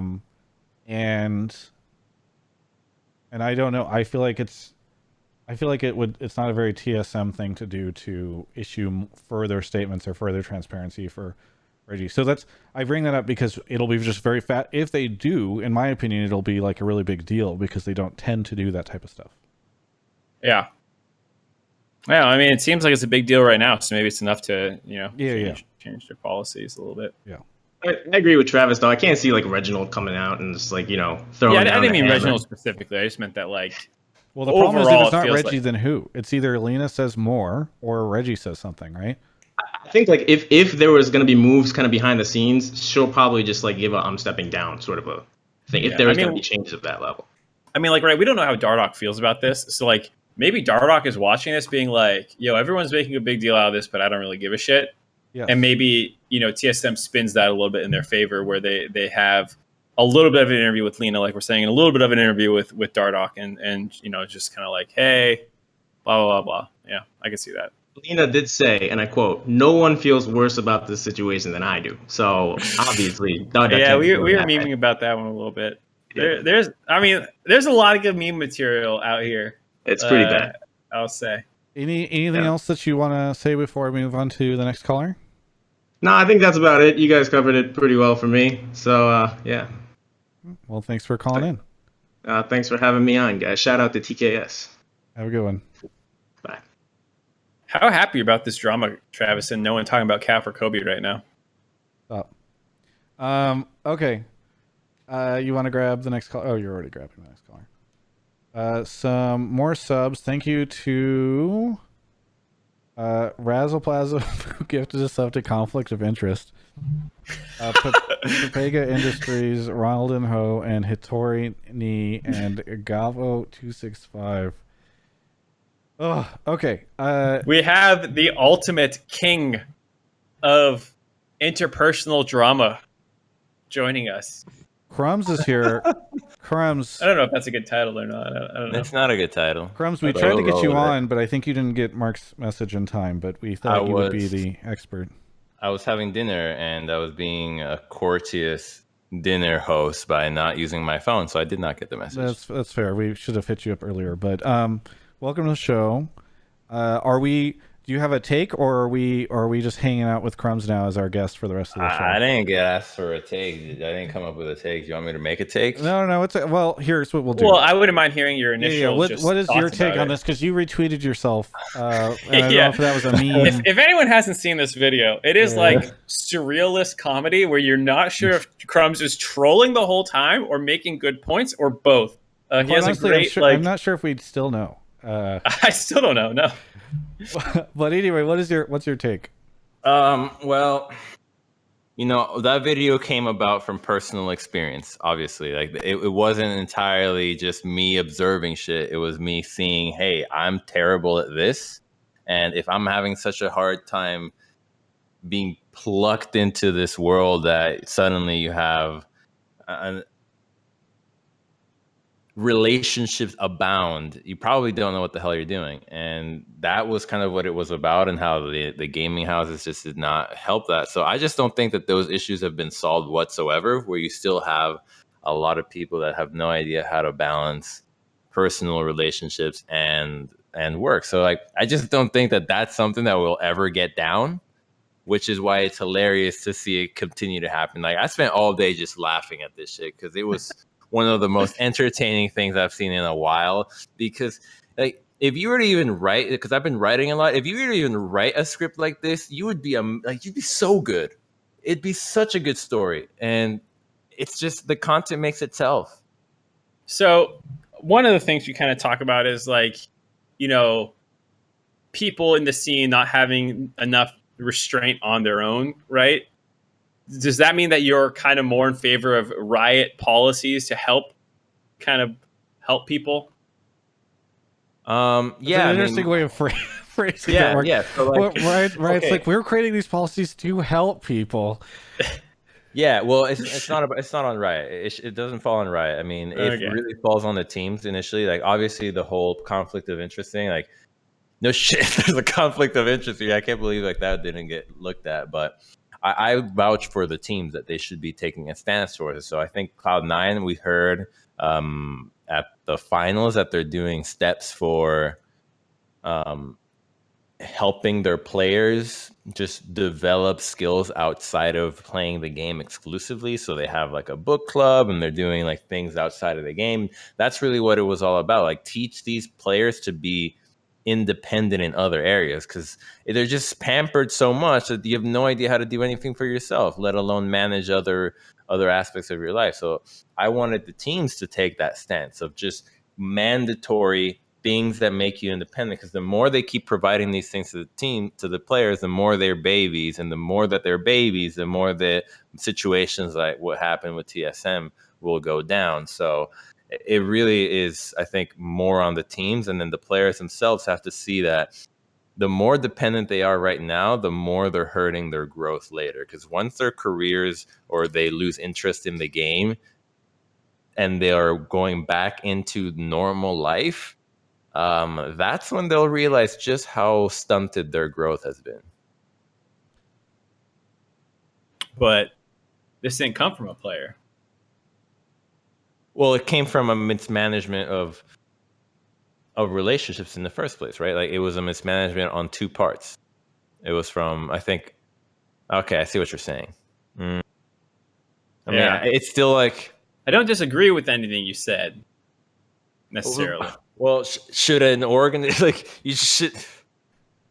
It's just such a mess. It should not be dating that. Like that's it, right? It should not have, like, the trade should not have happened, and this would have been fine, right? Like, if the trade would have stayed away from TSM, would all of this have been I don't know, okay. because this could have happened regardless, right? Like if they were making the move with Dardoch, it could have happened Right, while like Peter was right there anyway. Doublelift could still be on TL and this could be going on, which would Yeah. be an even bigger issue, I think you could argue, Yeah. but I mean, not so necessarily then, prevent it. what suggestions have you guys? Because I have not given this any thought whatsoever. So you're putting me on the spot. I'm Okay, like, well, great. I don't really know. Like, it's Gotcha. gonna take me some time to Well, consider why like don't all we- these things. Like, what do you guys come up with? Well, yet? we Like, let me talked a hear little what bit you about got. it. I don't want to rehash our takes on it, but why don't we do this? Because we've got 2 more callers to go. Mark, why don't you grab the next caller, and then I think Richard Lewis wants to be on the call. You could grab him. okay. Well, I'm not sure if we're gonna have Richard on, but Why not? I appreciate the heads up. I love Richard, but he's gonna take over just like Dom did, and I feel like then the show just becomes like the Richard Lewis show, just like it was like the Dom show, and now this is gonna be a huge drama thing for this. So I don't know. I didn't see It's what really fun. happened with Dom. No, What no. happened? I mean, it's fine. I liked having Dom on. It's just like this becoming like a huge thing where other people who have other shows just take over for 30 Wait, minutes. so you're is telling me if exhausting. once I make my own show, I'm not allowed to come back to the Travis Gafford show because you're afraid that I'll turn it into my own thing? Possibly Crumbs. That could be the case. That could be the case. You're not as confident as I thought you were, Travis. The I'm a haircut and very the beard, like what's going on? I'm a very non-confident person. Yeah. All right. Okay. Mark, do you want to grab our next 2 callers? Sure, I'll grab the next one. Okay. All right. A couple more subs. Richard Lewis said at $10 and said these takes haven't been spicy at all. False advertising. I'm sorry, Richard. You will have your own spicy takes, I am sure. Vienna's resub for 6 months. Acra gifted a sub to Raz. Saucy Entry, thank you for the 14 months. Pokemans, thank you for the 13. Never Nude gifted a sub to Marks, and Penta Flight, thank you for the 2 months. All right, Love and Flow is here. Love and Flow, where are you calling from? I'm calling from Toronto, long-time listener, first-time caller. What do you want to talk about? I think that TSM fans won't care in the end, and if TSM ultimately does well with this split, that no one's going to care, and everyone's going to be chanting TSM again. Because, like, if you're a TSM fan, like, at this point, through all the shit you've been through, like, you don't really care. Wait, real quick, are you a TSM fan? What is I'm a neutral fan. Like, I've been following League since, like, late season 1, so, like, for me, I just, like, follow the League scene and, like, enjoy it. But honestly, like, if you enjoy high-level League of Legends and you're like, oh, Doublelift's coming back on TSM, he's got Biofrost, BB's gonna schmurder people in the top lane, and you got your boy Bjerg, like, okay, Doublelift lives with Lina, you know that. Dardark's leaving, they're getting an import jungler probably, like, welcome, as long as you speak English, let's go. Like, that's the TSM fan mentality. And as a league, like, 5-6 months from now, TSM's at Worlds, and maybe they make it out of groups because of this? Holy shit. This has been, I think this is a really insightful call, I actually think, because Are you tongue in cheek right now? no, I'm not. Like, it is the kind of true that, like, for the TSM fan, I think nothing matters more than winning. So when you give me results, I don't care about how you got them. And I mean, I don't know if TSM's gonna like go Can to you make Worlds or whatever. a Twitch poll right now? Can you do? I was a TSM fan, and I am no longer. I'm scared to look at Twitch chat because Twitch Twitch chat's not doing anything, dude. They're just spamming like always. Do a Twitch poll of yes, I was a TSM fan, no longer because of this. Yes, I am a TSM fan. I don't care.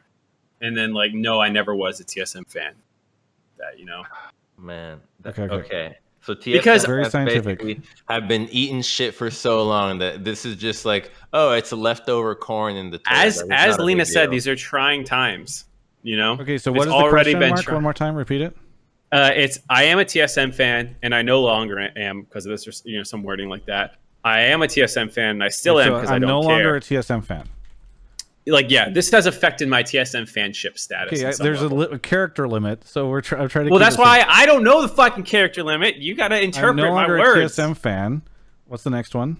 This has affected me. I don't care, and then I never was a TSM. Can abbreviate I don't care with IDC, by the way. People will get that. So you can say some characters. Thank you. And then a TSM fan forever, I guess. Bay Life. Well, Bay Life. there- Just do Bay Life. There's like I don't care. As a TSM fan, I do care, and then there's I'm not a TSM fan.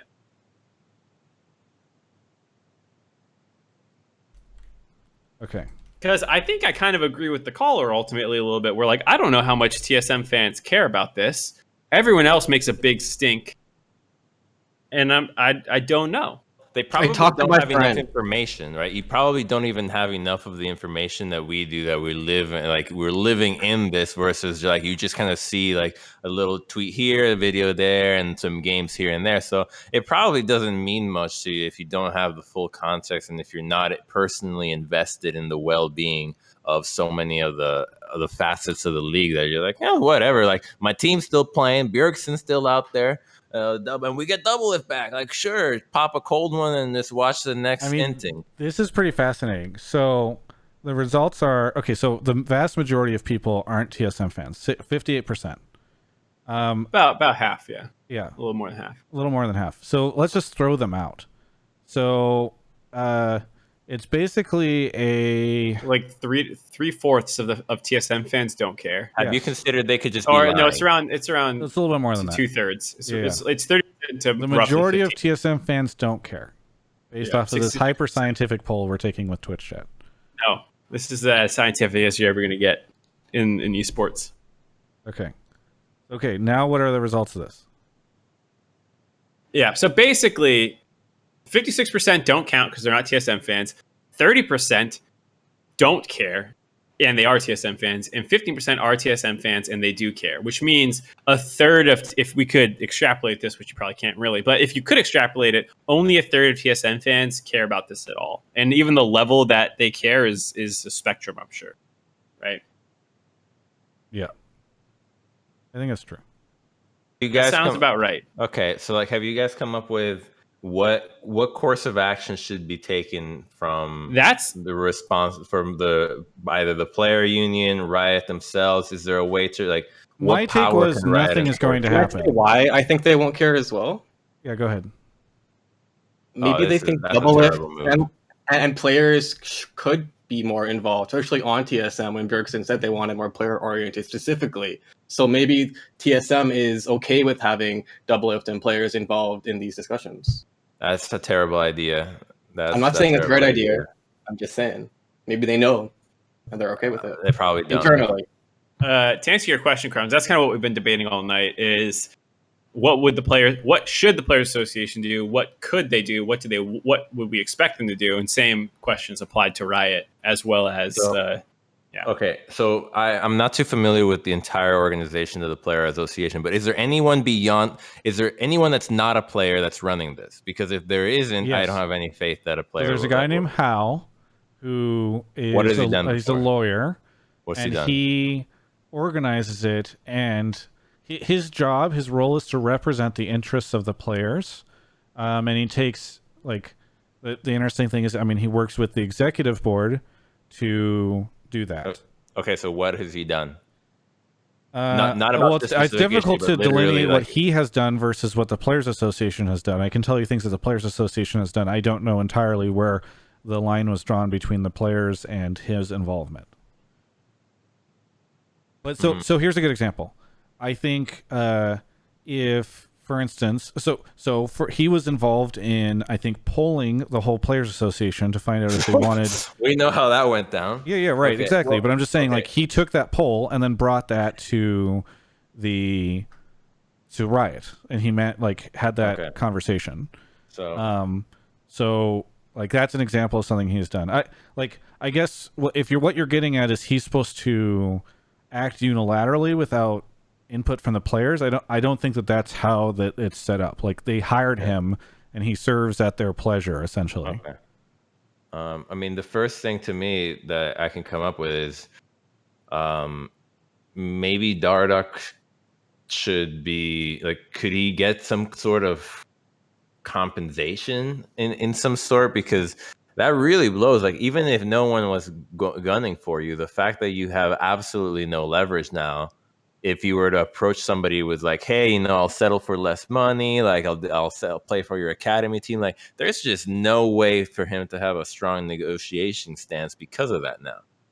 Like that is worth a lot, I think. Like leverage in itself is such a powerful tool when it comes to a lot of these contracts getting ballooned out of control. Like, I obviously giant salaries are huge, but like that really messes up somebody up, especially a player that was given a chance on TSM like that. I don't disagree, but at the same time, the fact that TSM is trying to move him, as well as usually teams, as far as I know, are pretty aware of most of the moves going on, or at least like what people are looking for. That like, if a player was getting traded and was like, "I'll even play on your academy team," like you're already. I mean, like I said, sure, but I'm not saying that this is right. I'm just saying like in terms the principle, of like, right? So if you the principle is totally wrong. Where it should happen in the case where if Dardoch was somebody else that had an opportunity to play on another team, you would still want him to feel some sort of compensation. And I saw Barry being like, listen, if I was an agent, this would be a huge deal for me. And I side with him on that. So I think that regardless of whether it's Dardoch or not, the precedent has to be acted upon. And that's really what all this is about. It's not about the individuals. It's about remove the nameplates, if you will. What would happen if this would continue to go on? And that's where I think you can start to come up with more actionable things to happen. When's that's the last time an org got fined? CLG, wasn't it? No, No, C9. C9. Oh, that was actually pretty recent. Well, no, they get fined. So orgs get fined all the time for little things. They used to have a fine tracker up publicly. They do not have it anymore, and I've inquired about it, and they don't post that stuff, and you can't. It's just not available anymore. So I love Jack bragging about it. I'm the fine leader. It's true. I believe he's gonna find more than anybody else. Was it by number? Jack, are you the most fined by number of infractions or by just lump sum? Total, yeah. I'm sure. Yeah, at the very least, I think there's a difference. CLG's got to be number of infranctions because of all I this feel stuff. like CLG has to be because number one. it was a meme. Yes. Both. Yes. Anyway, oh sorry. I wasn't really going anywhere with that. We are going way off topic from the call, though.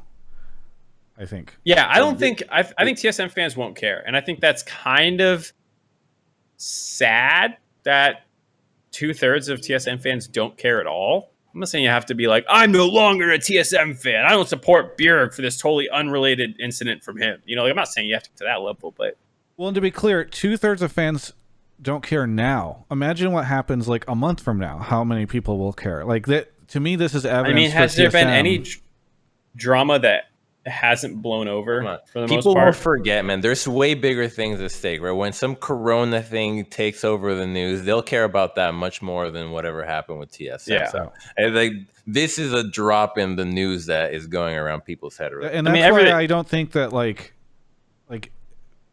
as people have gotten frustrated with me. They're like, I saw somebody tweeted at me that was like, "Oh, Travis says Riot shouldn't do anything about it." I am taking note. Like, I am not saying people shouldn't do anything, that the Players Association shouldn't do anything, whatever. It's just, it's very easy to, and Reddit and everyone else will say, people should do something. What I am trying to do is say, will anything happen? To have that next step in the conversation, which is, will anything happen? There's a difference between what you think should happen and what will. Right, exactly. So, like, if we all want to just continue the outrage machine, then yes, everything is terrible. And I'm not saying anybody shouldn't be upset or frustrated or that this is an unprofessional situation, but like, I always try to go a step further in my content. And in this situation, I would say I do not expect anything to happen because I think I think over the course of this, we've identified Riot's probably not going to do anything. The Players Association isn't in a situation to do anything. TSM's not going to do anything. TSM's not going to do anything. And people will forget about this. The majority of TSM fans don't care. They don't care right now in the moment in time where it's most likely that they care. What happens if TSM starts winning a ton? They're not going to care. Like, yeah, maybe in a world where like Dardoch comes out and is actually really upset about this, but like players don't generally do that. So I would be surprised if he did. Right, and I've said I wouldn't mind if the Players Association changed their structure a little bit to get rid of potentially some of these conflict of interest that we're talking about. Well, yeah, they should. Yeah. We talked about having more preventative rules in place with Steve last week and stuff like this. We're still in that position that we think that should happen, but that doesn't mean will they? And I don't think they will, because I think that would require the majority of the players to take action to try to change the makeup of the executive committee. And I don't think that the players are going to do that because the Like- players are thinking about their next Valorant game. They're not thinking about. Why would anyone want to play for TSM as a player now? Well, you have a player that's your boss. You have another one that's receiving information that's essentially only available to management that is already essentially dictates what happens to your team. Like, that is a terrible environment. You are not equal with your team. You're supposed I mean, to be. So I've heard this argument a with your ton. team.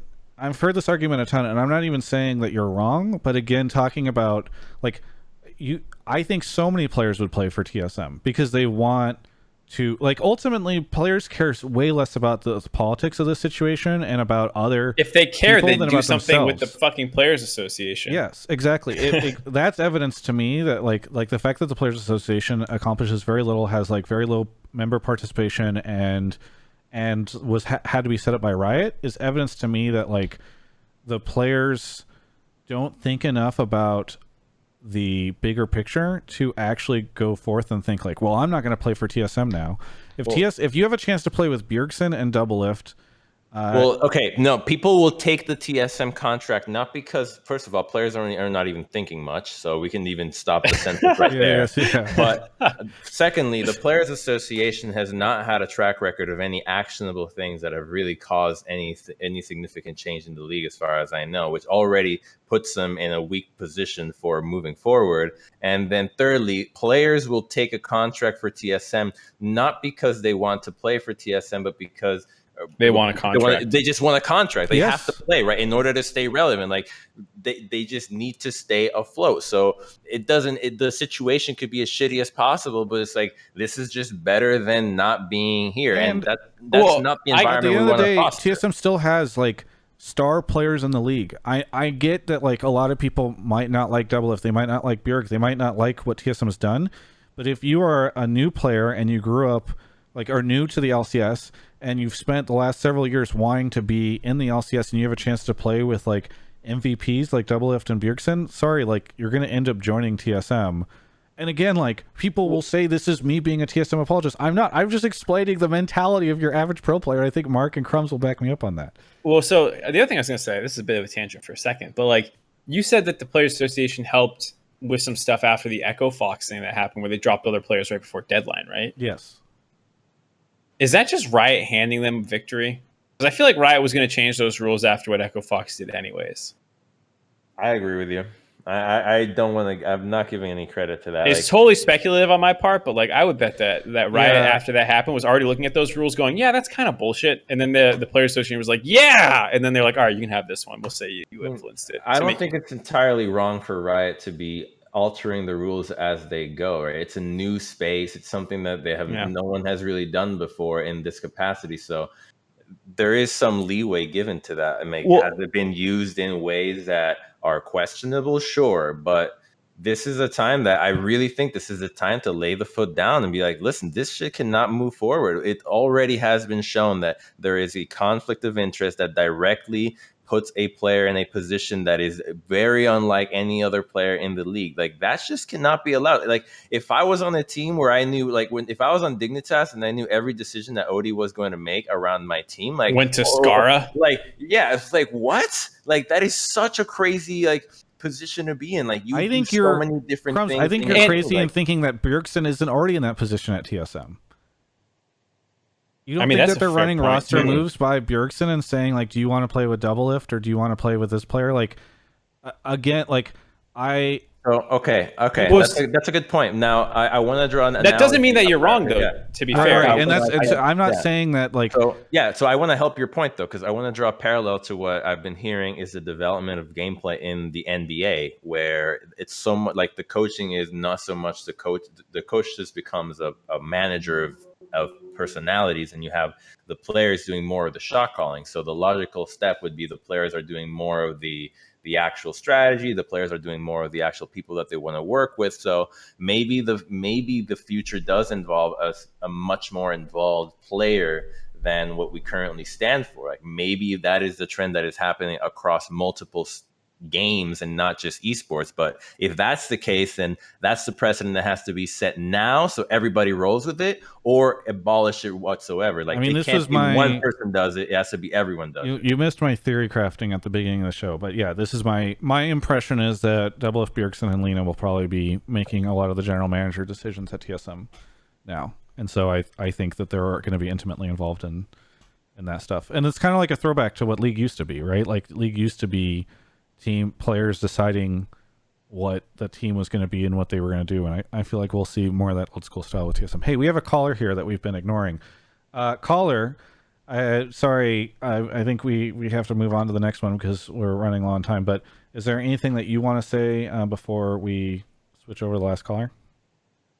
Nope, We have I two think we callers. covered the point that if you're TSM, you're TSM for life, and if you're a new fan, you're not caring about the off season. So yeah. So No, you I have think a it was tattoo?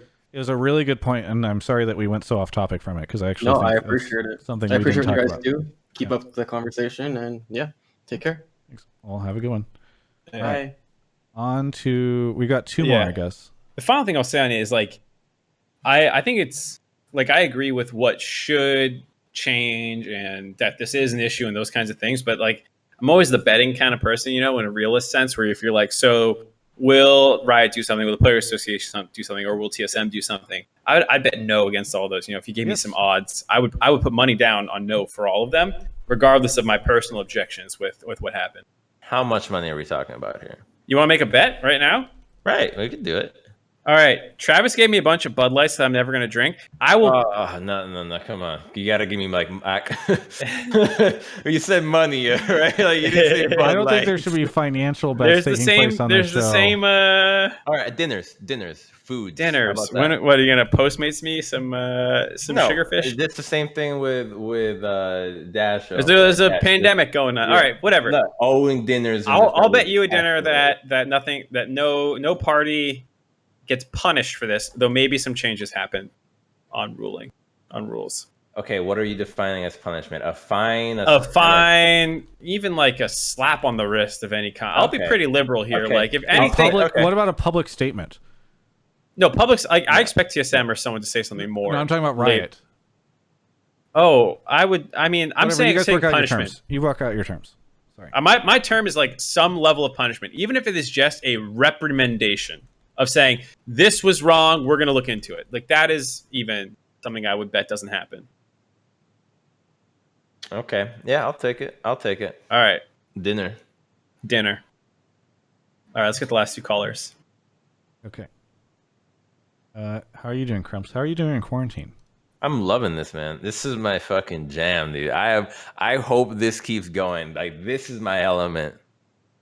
Just enjoying hanging out home and playing Oh. video games? No, I'm doing everything I've always wanted to do. I'm reading like crazy, writing, cooking, fulfilled. Like, yeah, this has not been bad at all. Everyone's like, we're all in this together. We are not. I am here soaring.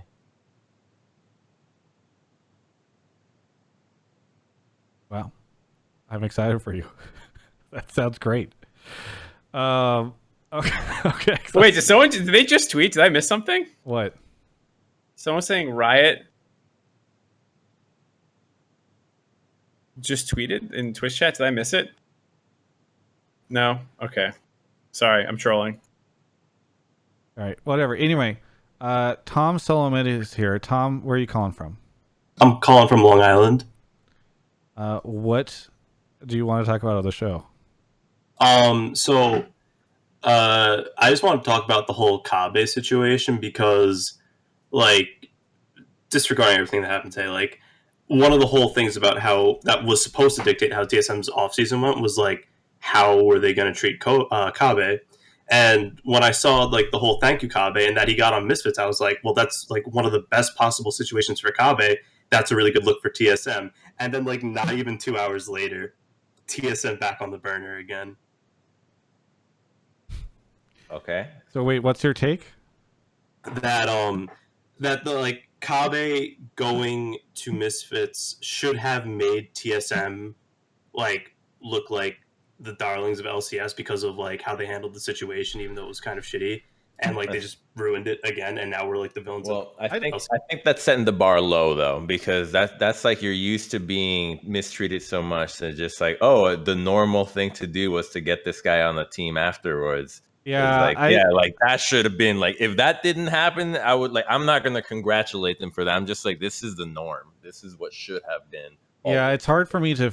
I'm with Crumbs on this. Like, just saying, hey, we found this player on our team and got a buyout probably is it's hard, it's hard for me to celebrate that, and especially the fact that he joined an LEC team. Like you said, that they should have been the darlings of the LCS, but I really disagree with the idea that that he that LCS fans would celebrate that move or Well, feel really good about maybe it. me saying like darling of LCS is a bit of an over exaggeration. I was just trying to say that like TSM ending up finding like arguably like the in this situation the perfect spot for Kabe, with Kabe's girlfriend being part of Misfits as well. Like that should have had a really good look on TSM, and they already managed to throw it in the trash. That makes sense.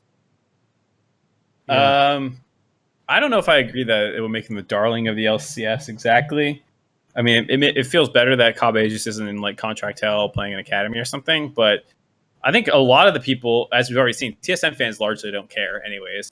I think the people who were upset at TSM for, I think their perception of the situation was that Kabe got replaced with a player who didn't have a better split than him because Doublelift is dating Lena. Like I think that the naysayers were already of that mindset, and I don't think that this can't even say the word assuages their concerns at all.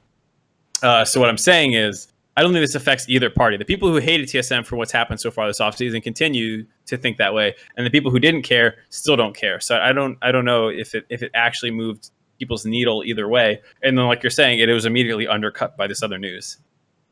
I think Misfits fans are happy, probably. Yeah, and also just like to point out one more thing, like there's a much better chance that like Misfits makes Worlds than like TSM, because TSM finished 5th, and then Misfits actually upgraded their AD carry, and they have 4 slots to get into Worlds this year for LEC. So again, that's just like another good look for the Kabe trade as well. Yeah, anything to get you a little bit higher in the standings in LEC is really worth it.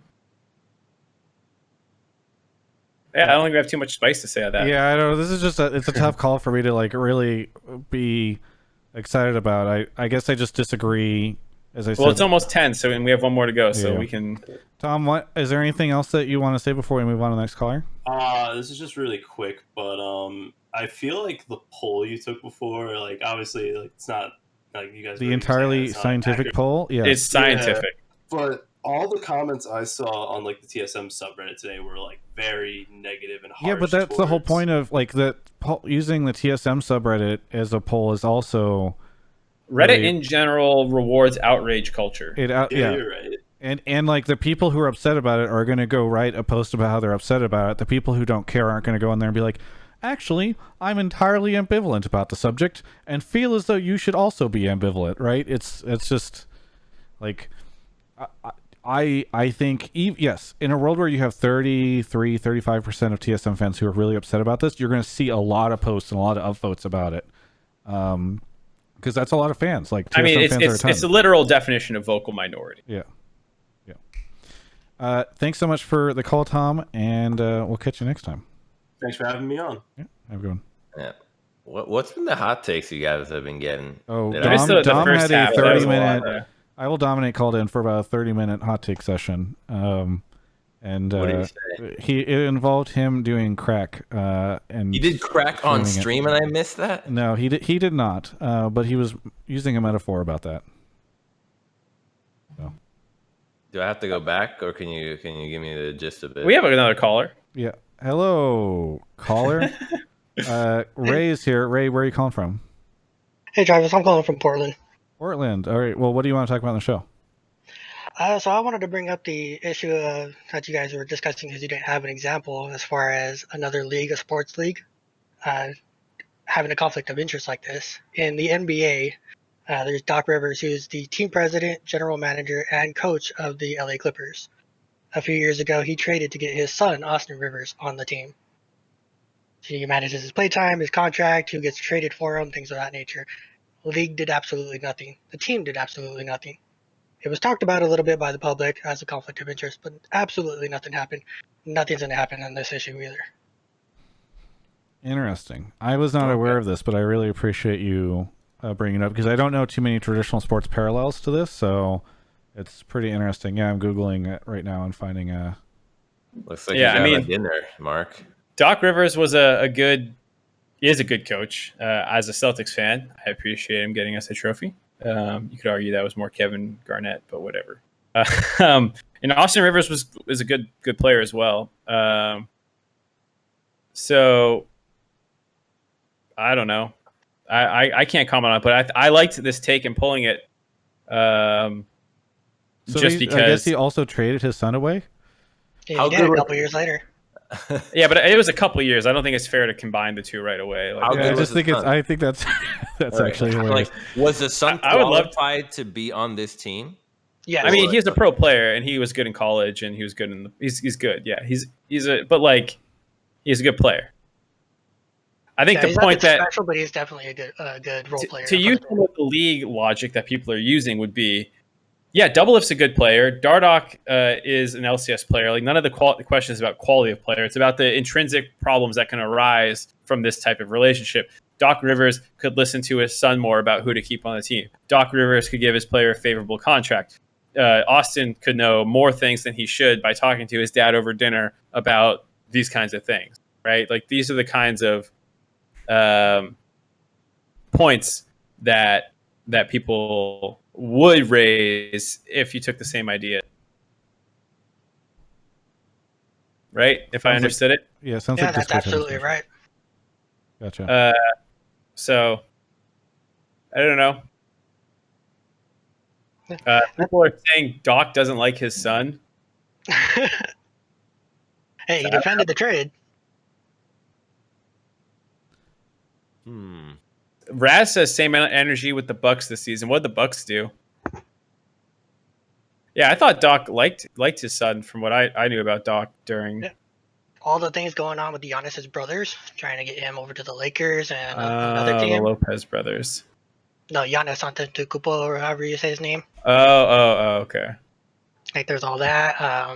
There's all kinds of things. Jerry Rest is the consultant now for the Clippers, and that was after the Austin Rivers trade. How do you for guys whoever have made that time? comment to Twitch? To follow both the NBA and league with all the shit that's going on. You got Oh, LCS, I follow the LEC, NFL too, so Like, and how do you baseball have and that hockey. much time, dude? Like, what? I love sports, man. That's just how it goes. Like, you're a fan, you're a fan. You follow. So were fans really out? What was the fan response to the Austin Rivers, Doc Rivers thing, Ray? It was pretty similar. There were a lot of people saying he wasn't any good. He's only doing it because he's his son. But he had that contract that he traded for on that other team, and then even when he traded him, he got better players back when he traded him.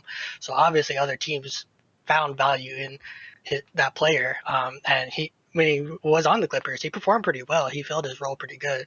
So he did the job that he brought him in for. He just wasn't a long-term fit. Yeah, see, this is the type of stuff where I just feel like somebody has been telling me recently all this double lift drama doesn't matter if he gets them to Worlds and they do like well this season. And it's hard for me not to agree. Again, like we're talking about as Mark and I have said, we're talking about like the realities of the situation rather than like the outrage. Like it feels as though all this stuff is just gonna, like, people will forget about it and it'll be, Crumbs, were you were on Curse, or no, you were on Dig whenever the I've referenced this a couple times recently, the Curse Dignitas collusion thing happened, right? Yeah, I was the architect. I like how Yeah. you're proud of it. Yeah, yes. Yeah, no, I tell you exactly how the whole shit went down, but I think it's people already know, right? Yeah, and for the people most part. were really upset about that, and now nobody knows about it. You know what I mean? And like, So first of all, so I'll tell you how it went down, because it was a story that got spun out of control, because collusion was not the intention, okay? Because Johns. collusion is saying that we wanted to split the money, and like we wanted to collect the money and then split and redistribute it that way, I right? thought you guys were going to. That was not the plan at all. Like that was not what nothing had been spoken about the money. The entire thing was literally, we're gonna play ARAM and the winner of ARAM gets the money, gets first place. That was it. There was nothing about collusion. It was And why was about it was because the prize pool was not big enough, right? Was that why you guys did this? So the reason we wanted to do this was because we had been through so many MLGs and we were kind of fed up with the MLG, how MLG was treating us. So I'll give you some of the examples that had happened. One of the tournaments, there weren't enough computers so that everybody could practice. That's so right.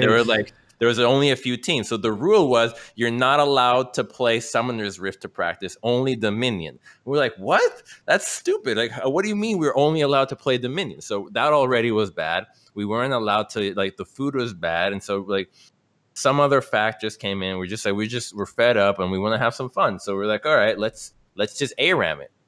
That was it. Like, we wanted to play 5 games of ARAM and let the dice decide who wins. And honestly, that's what solo queue is now. It's just a coin flip. So everyone's doing the same shit nowadays anyways. Like, we just wanted to do a coin flip on stage and show the world what the game was going to become. So forward thinking. Yeah. And then that became a huge kerfuffle. Yeah, and so then Riot did step in there. Who won that? You know who won all of that? It was Darshan who made the biggest out of that, because they took all the prize pool and just gave it to third place, which was Darshan's team. So they just got all of it.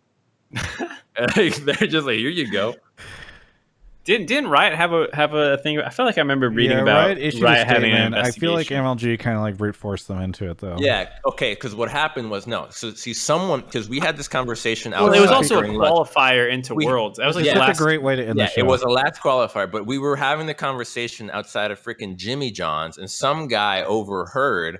And then he made up his story, because then he took his interpretation of what we said, and then he told that to MLG, and so then they took their own idea. But we had no intentions of collusion. That was never the plan. So that was probably what he might have heard. They're like, what's going to happen with the money? Like, that's what he probably heard. And we're like, listen, we're not going to do anything. We're going to just play ARAM. That's it. Let's have fun. Because I remember a big deal about it was you guys were going to split the pot like 60-40 or something. Yeah, that's what I thought it was supposed to be. No, it was just good old-fashioned ARAM. It's some good old-fashioned colluding to ARAM, not colluding prize winnings. Yes. I forget the caller's point at this stage. Oh, it was that this happens. This happens in traditional sports, and they don't do anything. That was the point. Not that fans don't get outraged. Not that there isn't a kerfuffle. But that at the end of the day, nothing's usually done. So I also done know, about and it. I saw people talking about this in Twitch chat, which I love. I went and looked at Twitch chat, and I love that people brought this up, because I first learned about this from one Rick Fox, because I was in Vegas at All Stars, and I was like, oh yeah, there's this funny thing where like Doublelift and Lena are now public about their relationship. Are there corollaries to this in traditional sports or the NBA? And he talked about how Phil Jackson and Jeannie Buss. Phil Jackson was the coach of the Lakers, and Jeannie Buss was the daughter of the owner, who I now think she owns the Lakers and operates it. But they were in a relationship. Yes. And Ray, you're the NBA expert. Maybe you can elaborate on that. Yeah. So she and Phil Jackson dated for years. It's a trust that owns the Lakers, and she is head of the trust due to her dad's will. So yeah, he became team president of the New York Knicks. So the team opposite side of the country, still in the same league. They eventually ended up splitting, but they got engaged at one point in time, I guess. Yep, they were engaged. But they were engaged for a couple years. While on separate organizations, right? Yeah, while in separate organizations. And then there was, talk about bringing him back to the Lakers and everything because of their relationship and all that. And they should have, but they didn't, because her brother, who at the time was in charge of like personnel decisions, was an idiot. But I like how you sprinkle in these little nuggets of strong opinion inside of like the very factual and information oriented take. You're like, yeah, I know this happened. This guy was a fucking idiot, and then this happened. And so, by the way, these are not. That's a hot take, right? Yeah, I like it. And no one is saying that these things are like corollary. Obviously, this was a coaching situation. The daughter of an owner, So it's a little different. Wait, was Well, he the she coach was- or she was he was- the GM? If Well, I she- understand it, she owned the organization when this happened. Yeah, she was just the daughter initially when they started dating, Yeah. but eventually when her father passed away, yeah, she's basically the owner, and the Phil Jackson was still with her for several years, and then went over to the Knicks, still engaged to her with the Knicks for a few years before that debacle happened, and before his time was up with the Knicks, they ended up splitting up and calling their relationship over, but that whole thing, that was their relationship was at least a decade long. So that was a long term, emotional tied kind of relationship that definitely Yeah. could have had an impact.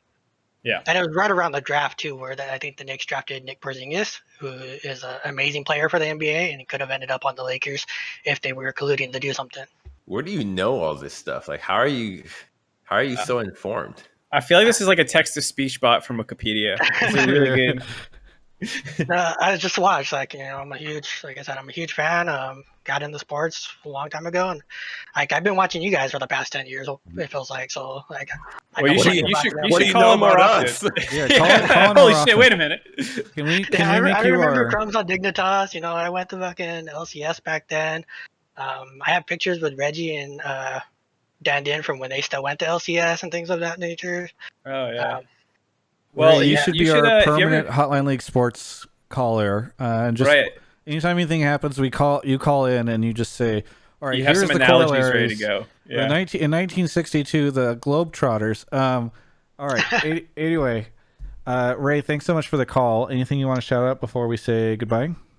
yeah, two quick things. One, I wanted to thank Travis, Mark, and Crumbs for the past 10 years of the entertainment you guys have provided. It's been a tremendous impact on my life, and I'm sure Twitch chat's life as well. You The wouldn't other know thing- it sometimes from reading them. The other thing I wanted to mention, which is kind of a little hot take, is if TSM wants to win Summer, they need to get X-Smithy. Smithy. Well, I think I It's too don't think they're going to expensive. get him, but I have a bet I out don't with think Travis they're- about that, so Dude, I hope you're This wrong. guy, you're awesome, man. We gotta get him. We gotta get him dinner or something. Deliver it, right? Just like for these great Hotline League callers. has no merch, no nothing to give good callers. Unfortunately, we have Yes. zero product to push to you. Fortunately, Travis, can you give him an Alienware thing? alienware.com/Travis, Travis 10 off. Thanks, Ray, for the call. Well, thank you guys. Have a good night. Have a good one. See ya. See ya. All right. Well, that wraps up the show. Mark, do you want to what do you got for us? Plugs, shout outs, anything? Well, as you know, a very momentous occasion happened over the weekend for me. Your Go cat. Well, you got a new cat. Well, no, nothing. Are you Nope. are you gonna talk about it? No, I'm not. Of course not. Not yet. What? I'm not talking about it until it's a done deal and I can say definitively X, Y, and Z are happening. But I finished work on something and I'm excited to keep working on it. People are And- people are gonna speculate so much on what it is. It has nothing to do with anything you would ever think about Twitch chat, so just don't even try. Okay. Mark has been working on You